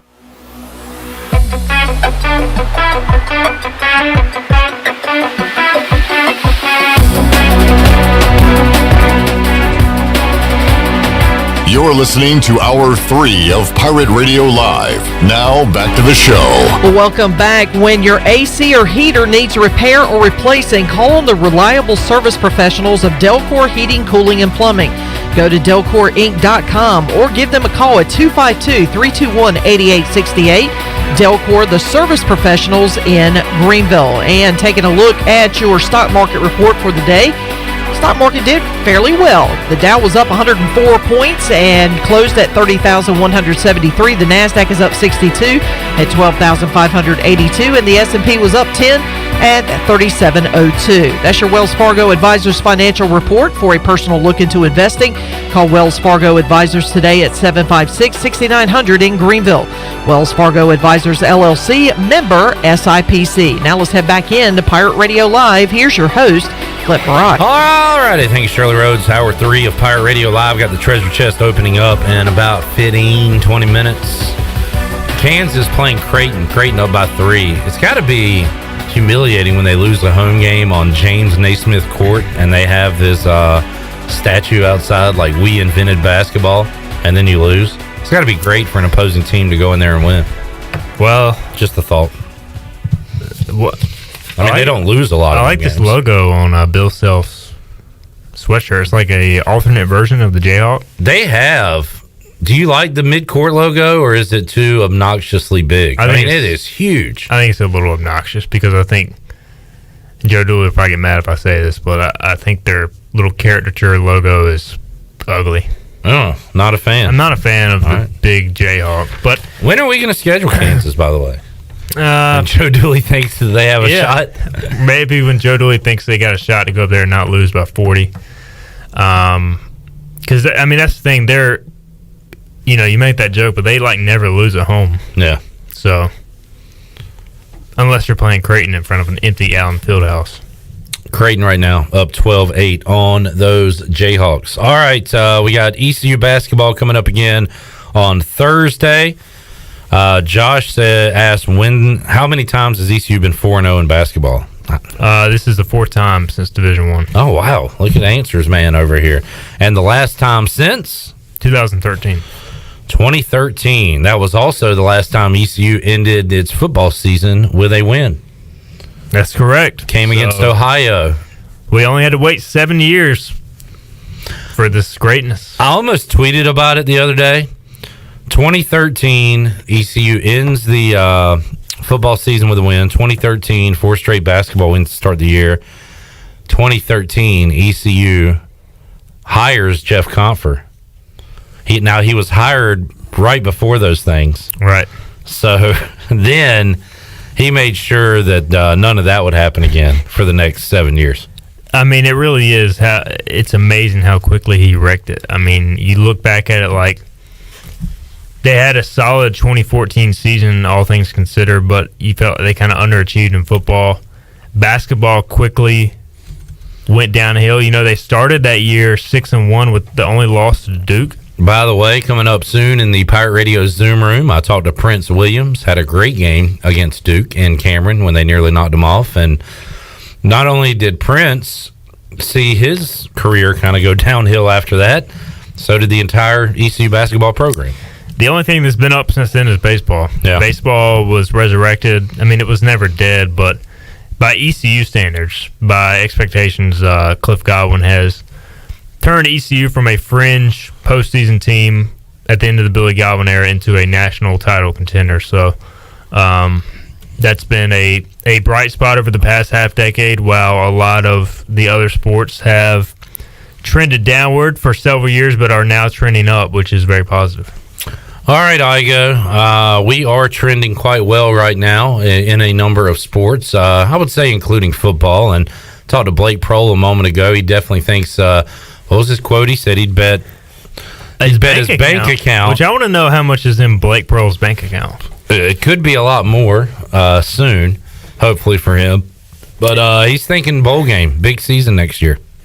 Well, I like it. I like his confidence, and you know, there were rumors going around that if he didn't go to the NFL, he was going to transfer. I don't know if I buy into that at all. I think he really loved ECU. I think he liked this coaching staff. I think, you know, you mentioned his relationship with Tyler Snead. That was kind of, they were boys, so I'm sure it was tough to leave Snead. I mean, Snead still has 3 years of eligibility remaining. I don't know. That is insane. I mean, he could end up playing 6 years here and play like a good amount, 6 years. Like it's crazy. Well, he would break Zay Jones' record if he does that. I think so for sure. I mean, granted, Zay had 158 catches in 1 year. Holy moly! I still don't think Snead has reached that for his career. Well, okay, then maybe he won't catch. But Zay finished with 399, so it was really that. I mean, Zay entered his last year with no shot at breaking Hardy's record, and then I'm pretty sure by mid-season Mo was just like, hey, let's just throw it to Zay every play so we have something to sell. Let's get him this record, and it worked because they got Blake Proehl, that same recruiting class. Thanks for floating me the question about Virginia Tech too. Well, I wanted to see I meant to ask it at his Zoom, but you know, it was kind of off topic a little bit. But you did a good job, because I remember, you know, I talked to Blake a lot throughout his recruitment process, and he camped at ECU in the summer. Otherwise, probably wouldn't have got an offer, but he came to camp, which is why I hate COVID, because it's taken away that from a lot of kids. But he came to camp, did well, and got an offer, committed like a week or two later, and then was really solid at ECU, wasn't really that highly recruited. And Virginia Tech came in out of nowhere with an offer like right before signing day. And I remember Blake was very responsive the entire recruitment process, but I texted him after the VT offer, and he said, you know, this is something I've got to talk with my family about. I'll get back to you in a couple of days. And called it his dream school. Yeah. Too. So, and then he hit me back after a couple of days, and we did an interview about how he was still going to come to ECU. I think he said at the time, like, my dad, you know, I made a commitment to ECU, and I intend to honor that commitment. Like, that's very important to my dad and my family. So I thought that was pretty cool, and to see him kind of follow through, have the career he had was, you know, says a lot about who he is. The recruiting deal is going to be different this year with the early signing period. We are like 2 weeks and a day away? We are 8 days. 1 week and a day away from the early signing period, and this has become the new date to basically get all your guys in, or most of them. But with COVID, things might change this year with the scholarship numbers.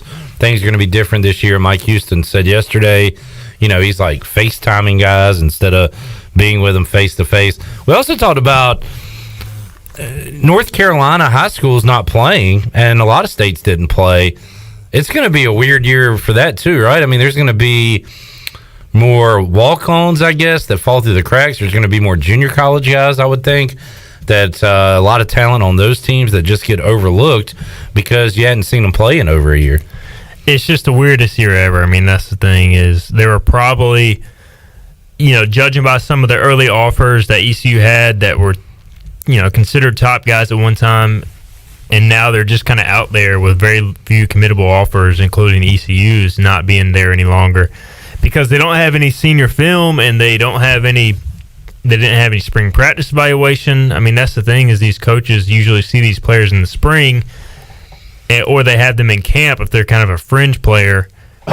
So those are two big evaluation pieces you're missing. Now you don't have them for senior film, so you honestly have very little idea what you're getting. Even the guys ECU's got committed, like a few of them in Virginia, they're good-looking prospects on their junior film, but you have no idea at this time what shape they're going to come in or if they've made improvements or if they've stayed the same. I mean, recruiting so much about projectability, it's tough. There's going to be a lot of big hits in terms of big surprises, and there's going to be a lot of big misses and a lot of transfer as a result of this recruiting class. What for 2022, I guess, because this will be considered 2021, right? Yeah. For 2022, what are the key position groups, Igoe, that ECU is focusing on for that season? Well, you look at it, I mean, recruiting so far in advance, I think, you brought in so many defensive linemen in 2020. You almost have to start recruiting defensive linemen again in 22 and 23 because all those defensive linemen, they're in the same class. And,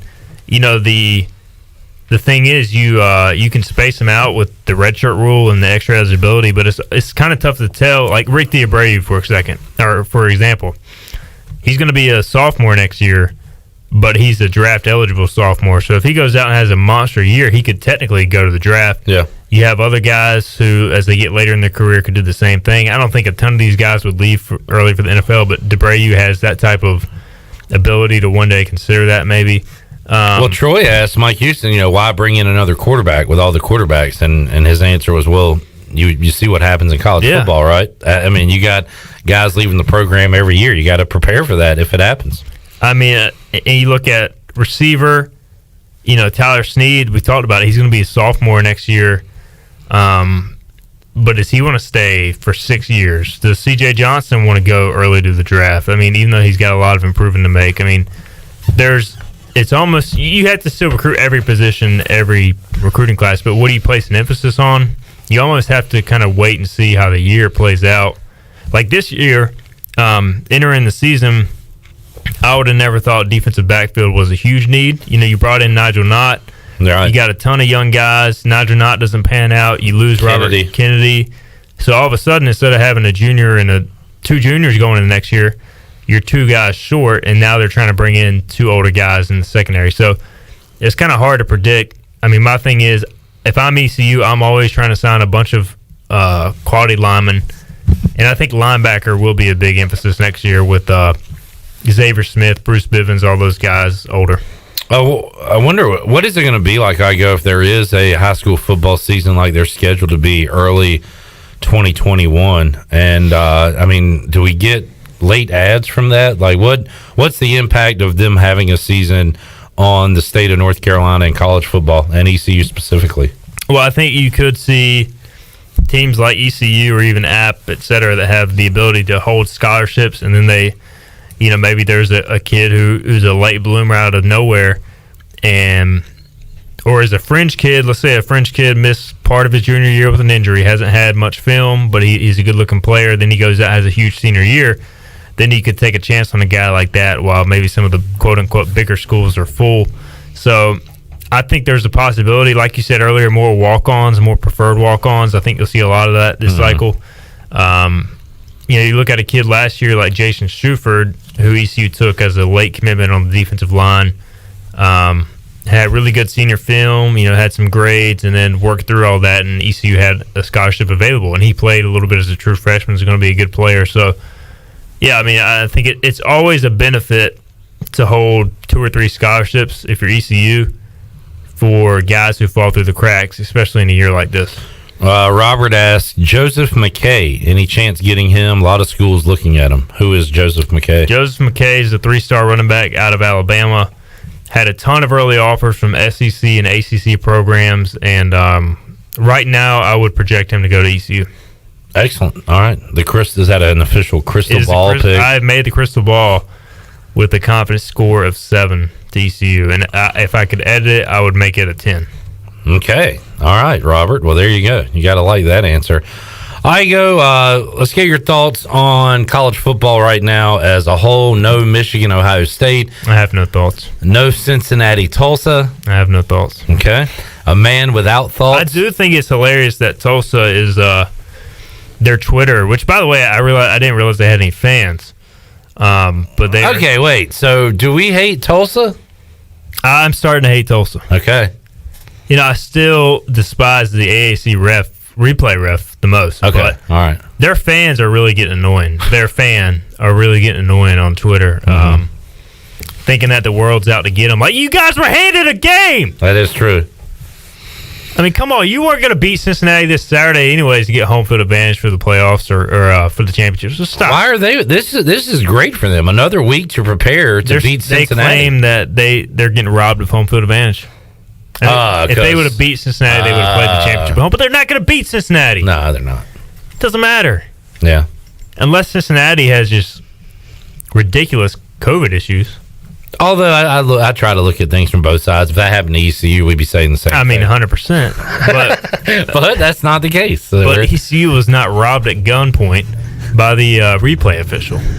No, sir, we were not. And I think the Tulsa hate stems from that basketball game last year where ECU could not hit a three. They went, 2 of 30 from three-point range? Pirates played Wichita State tough on the road, came back, knocked off South Florida. Knocked off SMU. Tristan Newton from the corner. Minji's was buzzing. And then, man, it was all there. It was a packed Minji's. 30-30 at halftime. Yeah, great first half. Well, decent first half. Enough to get excited about. And then that was when Pig started his downfall. 0 of 12 from 3 in one game. Yeah. God, that was bad because that was the game to get fans excited and to come back for more. Yep. But they laid an egg in the second half. That was a frustrating game, and God, could have got a 3-1 in conference. Yeah, 3-1 in conference. Probably would have won the league if they won that game. But no, I mean, I don't know. I mean, and then you have what happened this year happen. I mean, Tulsa's whatever. I mean, they have like 3,000 students. You can't even really hate them. I don't even know if you can call them a university.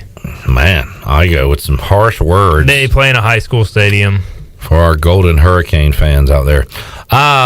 Will the Big Ten change the rule the Big Ten made a few weeks ago to allow Ohio State to play in the Probably so, championship? yeah. I think they will, too. Because the Big Ten is a giant hypocrite as a collective unit from top to bottom, from their president. What do they call them? Oh, the leaders and legends? You talking about the divisions? What are you talking about? I was talking about whoever, Kevin Warren. What is he? Is he he's the president, right? The president of the Big Ten.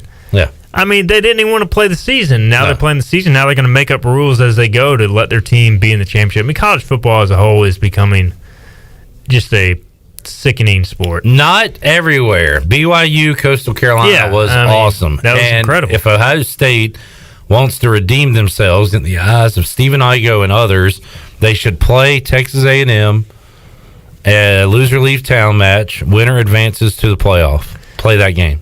So Ohio State, even if they play a non-conference game, they won't be allowed, as the rule sits right now. They have to play another conference game, right? To get into the championship, I believe so, yeah. If Ohio State makes the playoff at 5-0, how big of a joke will the playoff be? I don't know. It's kind of already a joke. I mean, I feel like they are probably one of the best 4 teams, but they are not deserving at all. Yeah.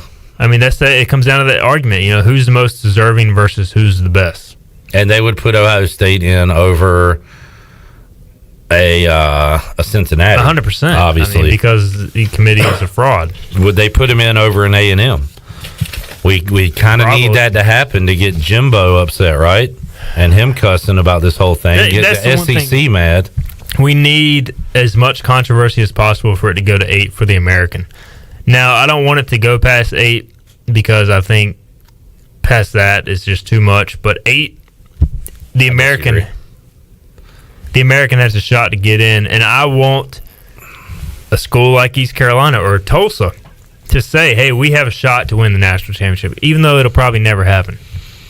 Because, and I hate to give Ronnie credit, but at the end of the day, it's always going to come down to Clemson, Alabama, as long as Dabo and Nick Saban are there.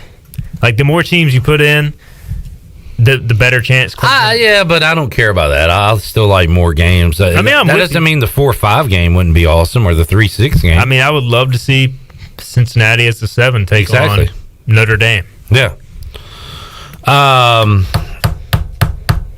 What was I about to say? You were about to say that Ronnie has some.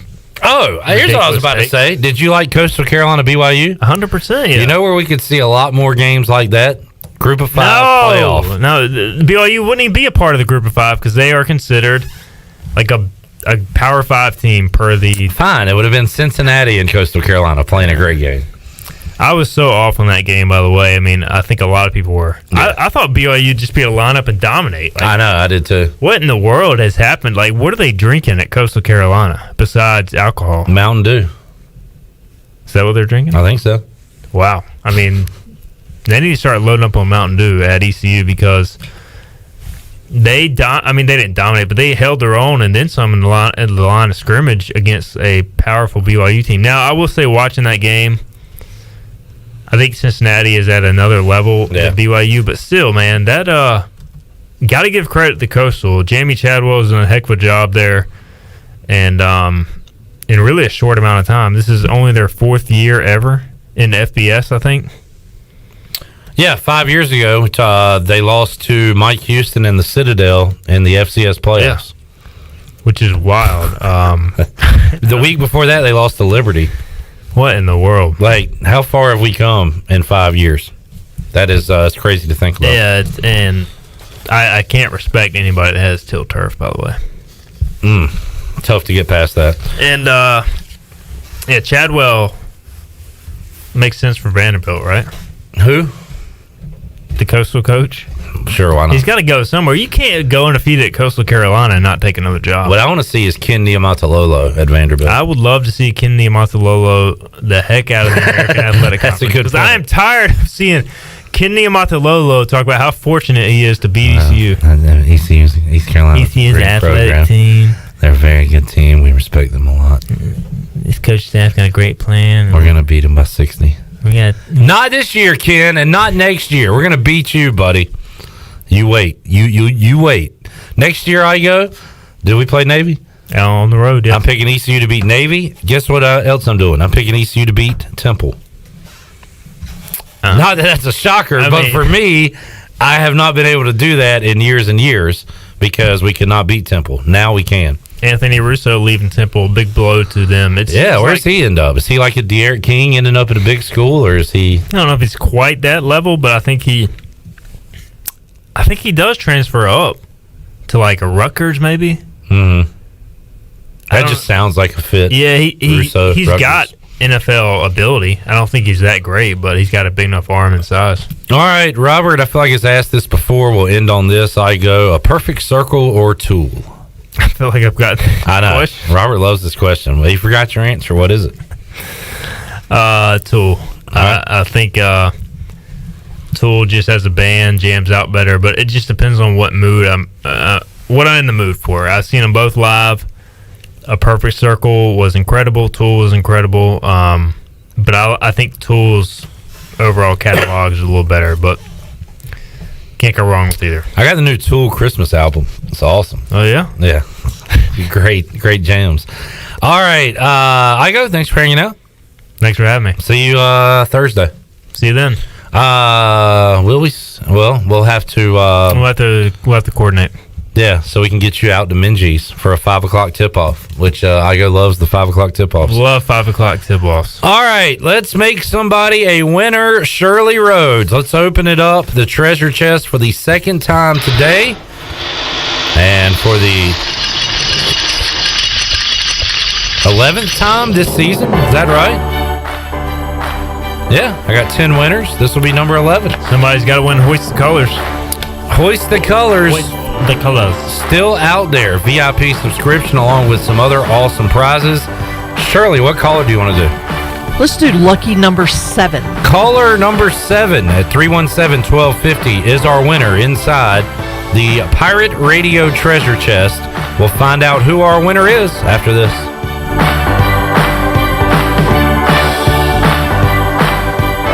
Your CBD store in Greenville has the highest quality CBD products in the country. Your CBD store is the first and only brand that carries USDA certified organic products such as gummies, honey sticks, and high absorption water soluble liquids, which are all made in the United States. They even offer products for your pet. The educated staff will help you answer any questions, and you can stop in anytime to get a free sample. Your CBD store, locally owned and operated, open Monday through Saturday, 10 to 6, right beside Duck Donuts in Greenville.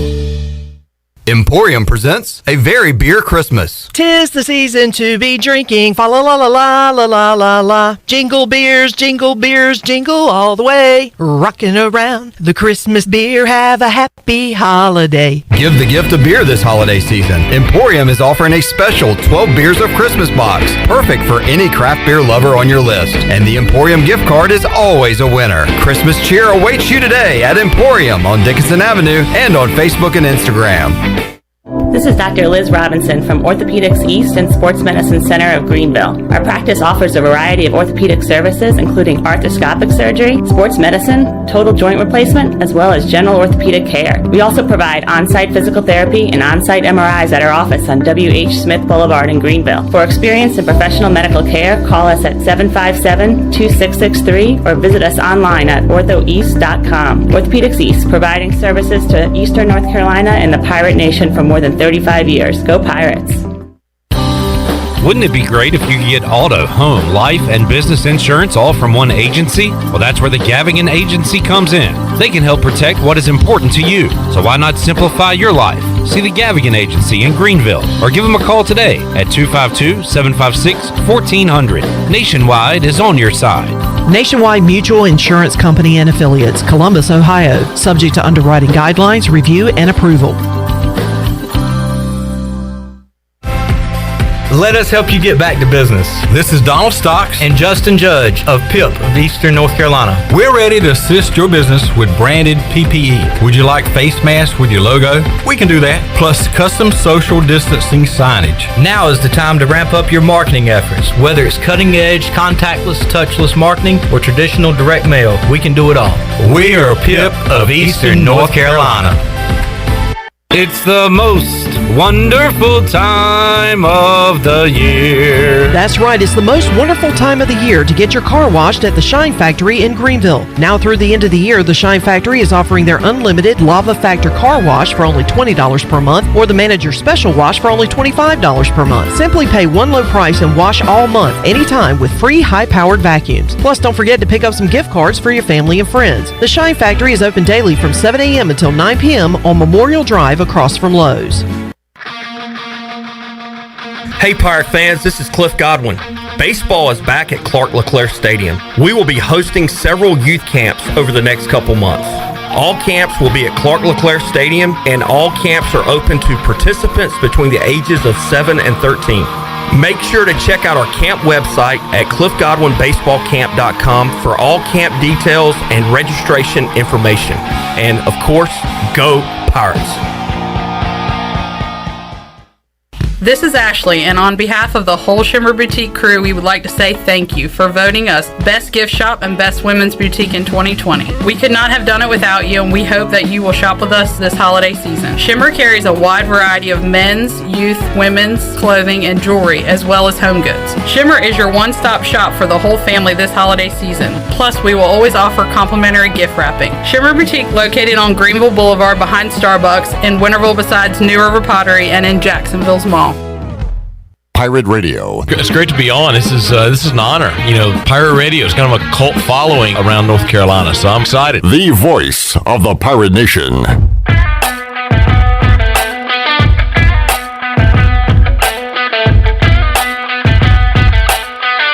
You're listening to Hour 3 of Pirate Radio Live. Now, back to the show. Well, welcome back. Tiebreakers is open every day at 11 a.m. and is the best place to watch your favorite sports while enjoying the best wings in town, along with sandwiches, appetizers, cold beer, and more.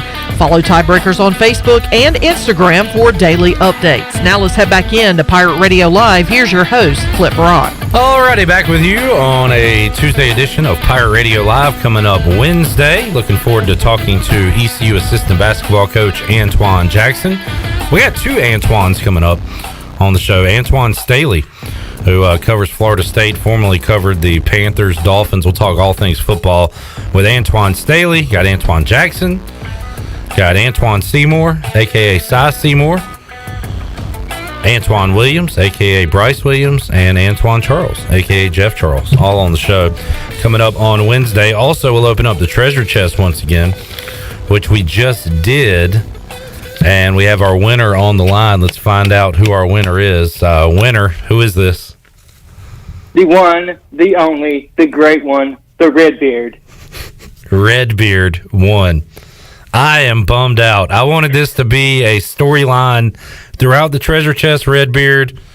I wanted you to keep fighting for it, never get it, but you came through. You were caller number 7. By the way, your name's not Redbeard. What is your name? My name is Redbeard. Shirley, can we give out a prize to a fake character? I don't know. I'm pretty real. Judges? All right, I guess we can. Redbeard, you're quite the myth. You're quite the character. You're a professional internet troll. What else do we need to know about you? What else do you do? I'm in human resources. You know, if somebody needs to be quiet, I shut them up. If somebody owes money, I go get it. If somebody needs to disappear, well, they disappear. All right, you live a life of mystery, and I'm glad you're on my side, Redbeard. That's all I'll say. You're a shady character. I have seen, it is a real person. I've seen him. I've seen him at the Pirate Radio party. Just got a text in. Are you over 21, Redbeard? You're not like a 14-year-old kid, are you? No, I'm 21 and over. You're 21 and over. All right, good deal. All right, Redbeard, we ran through the prizes. Do you know what you want out of this list? Oh, man, all of it sounds great. You know, the beer pong table sounds good. The cooler sounds good. And any one of the, gift cards would be fantastic. All right, so Redbeard's not going to be picky. He's going to get what he gets. Shirley, let's open up the Pirate Radio treasure chest. Shirley's going to give me a number. A number will correlate to a prize. And we'll find out what Redbeard has won. All right, Redbeard, your number is... number 2. Number 2, Redbeard, you have won season tickets to NC State basketball. Congratulations, Redbeard. You get to go to and you'll be the only fan there. Are you excited? It's the greatest day of my life.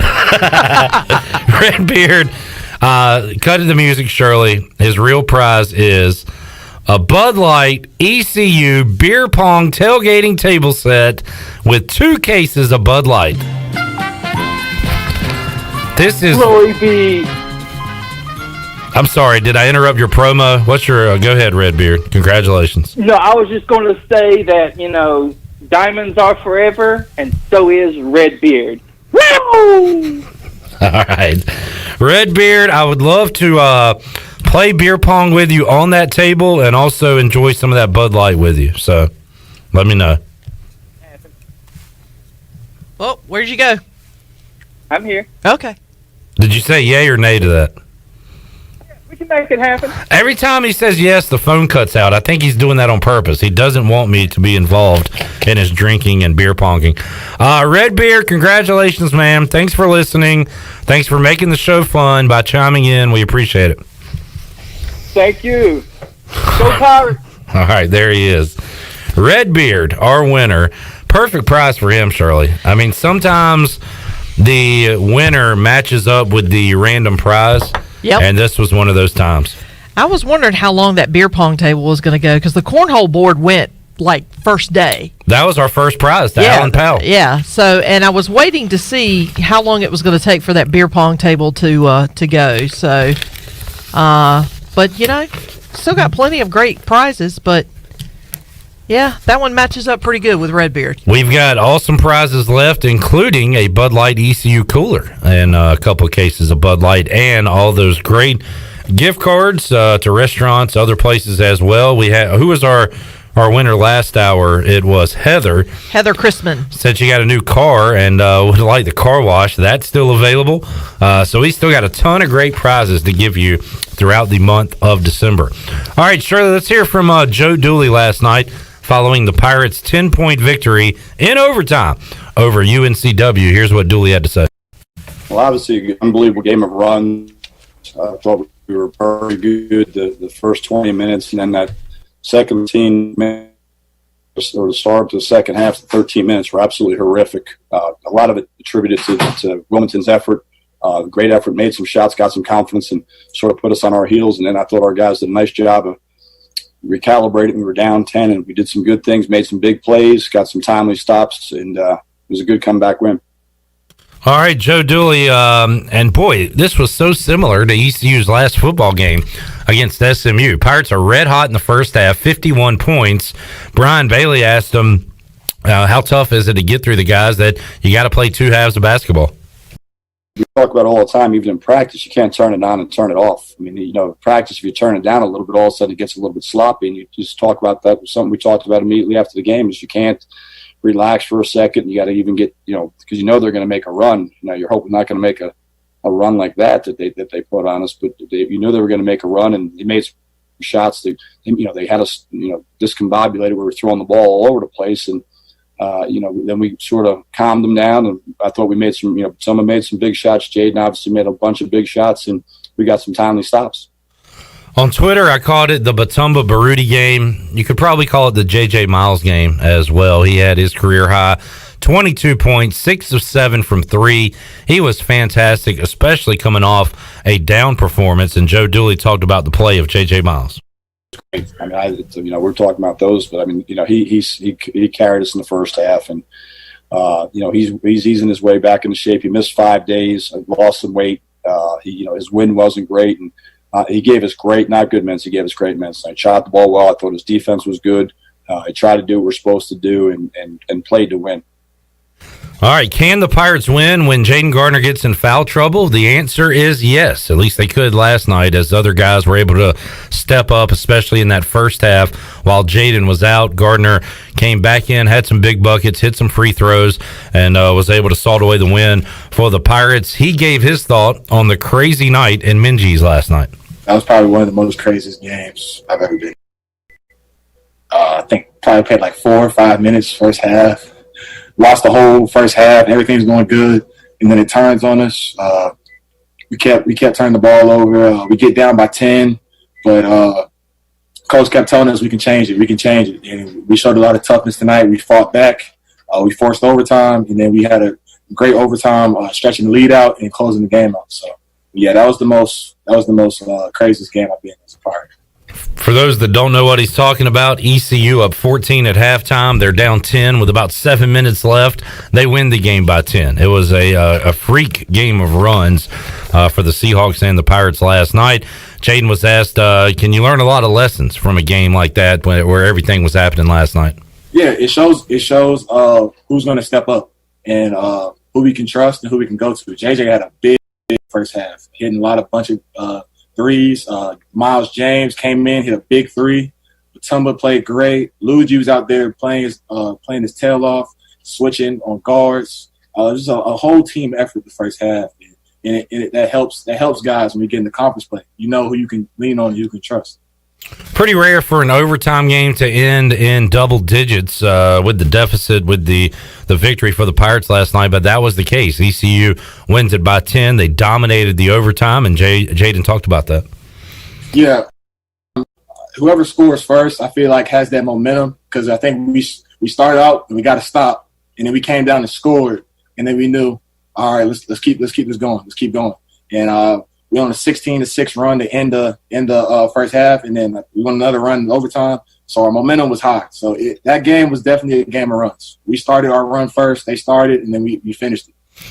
All right, the finishers last night were the Pirates, and talked about Igoe. I think we talked about this off the air. They're doing what they're supposed to do. ECU is in a better conference. They should beat teams like UNCW, like Charlotte. Now, look, those programs have been better than ECU. They've gone to the tournament more recently, obviously, than East Carolina. But just on paper, East Carolina should beat these teams, and they're doing that right now. Chandler, how excited should we be about this 4-0 start? And what's next for this team? Can they continue this through the year? How excited are you personally about this 4-0 start? I'm ecstatic, Cliff. I mean, it's the first time since 2013 that this has happened. You want to be, you want to have a strong record going into conference play, and even more so, an undefeated record. And we have a chance to do that on Thursday night against North Florida. But be very excited about this basketball program. We've seen it in the past. We've seen the ship start turning in the past with Coach Joe Dooley, and personally, I'm very excited. I mean, you have guys, especially last night, that are showing that it's not just Noah Farrakhan shooting threes. It's not just Batuma Baruti. J.J. Miles is getting into the mix. So, I mean, if we can start doing that in conference play, we can turn some heads on the basketball court. Remember, I asked Ronnie Woodward yesterday, the second most important player on the team. He says Luigi DeBow, who didn't play a lot last night because UNCW is pretty small as a team. And Joe Dooley had to go with Batuma Baruti at the 5 spot, and he was great inside. He was awesome from the outside. 3-1 down. He had a nice jam in the first half of that game. That question, I could ask that every week, and the answer might change every week. Yeah, subject to change. Who's your answer? Well, I mean, I don't have one right now. Last night, I guess it was J.J. Miles. Yeah, and next game it could be Baruti. Brandon Suggs is going to be an answer. I think that you could go a number of ways with it. Pig, who didn't play, a key role last night, is going to be an answer. Right. I think you could. Tristan Newton could be the answer, and he performed well last night too. So it's great to have other pieces outside of Jayden Gardner, because they're going to be counting on them as the season rolls along and as we get into conference play. All right, let's take our final time out. We'll come back and wrap up today's edition of Pirate Radio Live. We got more to go after this.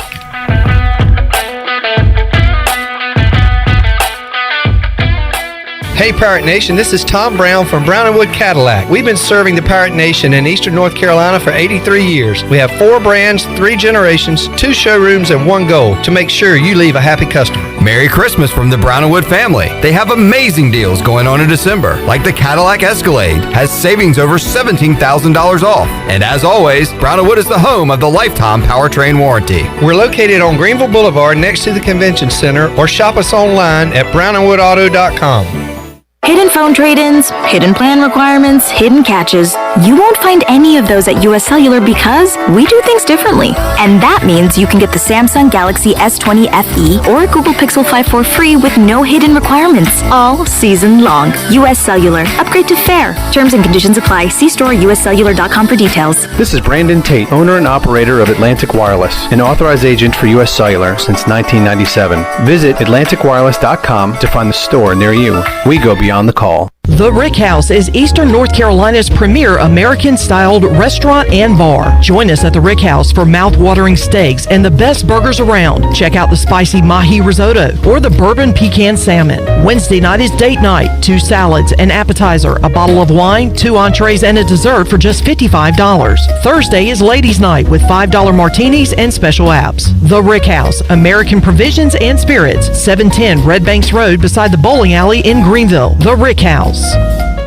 UBE and PirateWare.com have everything to fill Santa's sleigh this Christmas. Officially licensed ECU gifts and apparel, polos, outerwear, and sweats from Champion, Columbia, and Cutter & Buck. Visit the Crow's Nest for the largest selection of ECU children's apparel in the world. Be sure to follow UBE PirateWare.com on all social media platforms to stay informed on sales, events, and giveaways. UBE and PirateWare.com, making your Christmas jolly and bright for over 50 years.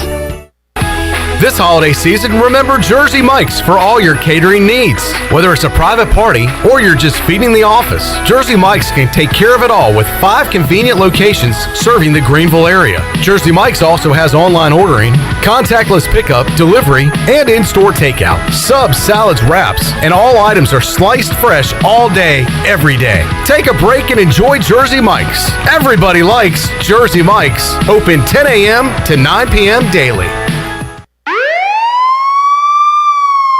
Been pulled over for speeding and written a ticket? Then you need to call O'Neill's Speedometer Service in Greenville. O'Neill's can calibrate all vehicles for speeding tickets. All-wheel drives, no problem. 18-wheelers, no problem. Motorcycles, no problem. O'Neill's can also repair instrument gauges that have stopped working. Whether you drive a Ford or GMC, Greenville's trusted speedometer shop for over 30 years is O'Neill's. Call today for repairs or calibration work at 756-5050. O'Neill's Speedometer Service. Go Pirates.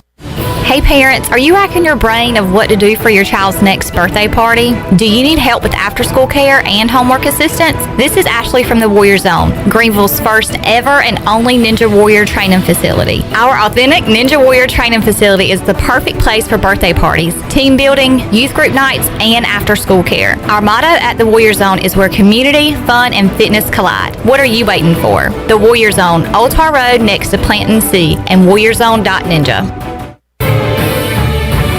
For the latest from the world of golf, tune in every Saturday morning from 8 to 10 for the Golf Shop Radio Show, presented by GolfKnickers.com, the world's leader in traditional golf apparel. Hosts Mark Greenhelge and Matt Blanchard talk golf from tee to green and everything in between. If you like golf, you're going to love Golf Shop Radio. Before you tee up, drop on in.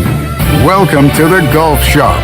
Pirate Radio. And you write that down, because when you're at East Carolina, you go for it every time. Or you don't coach at East Carolina, you don't come to East Carolina, you don't play at East Carolina with a weak heart. Write it! The voice of the Pirate Nation.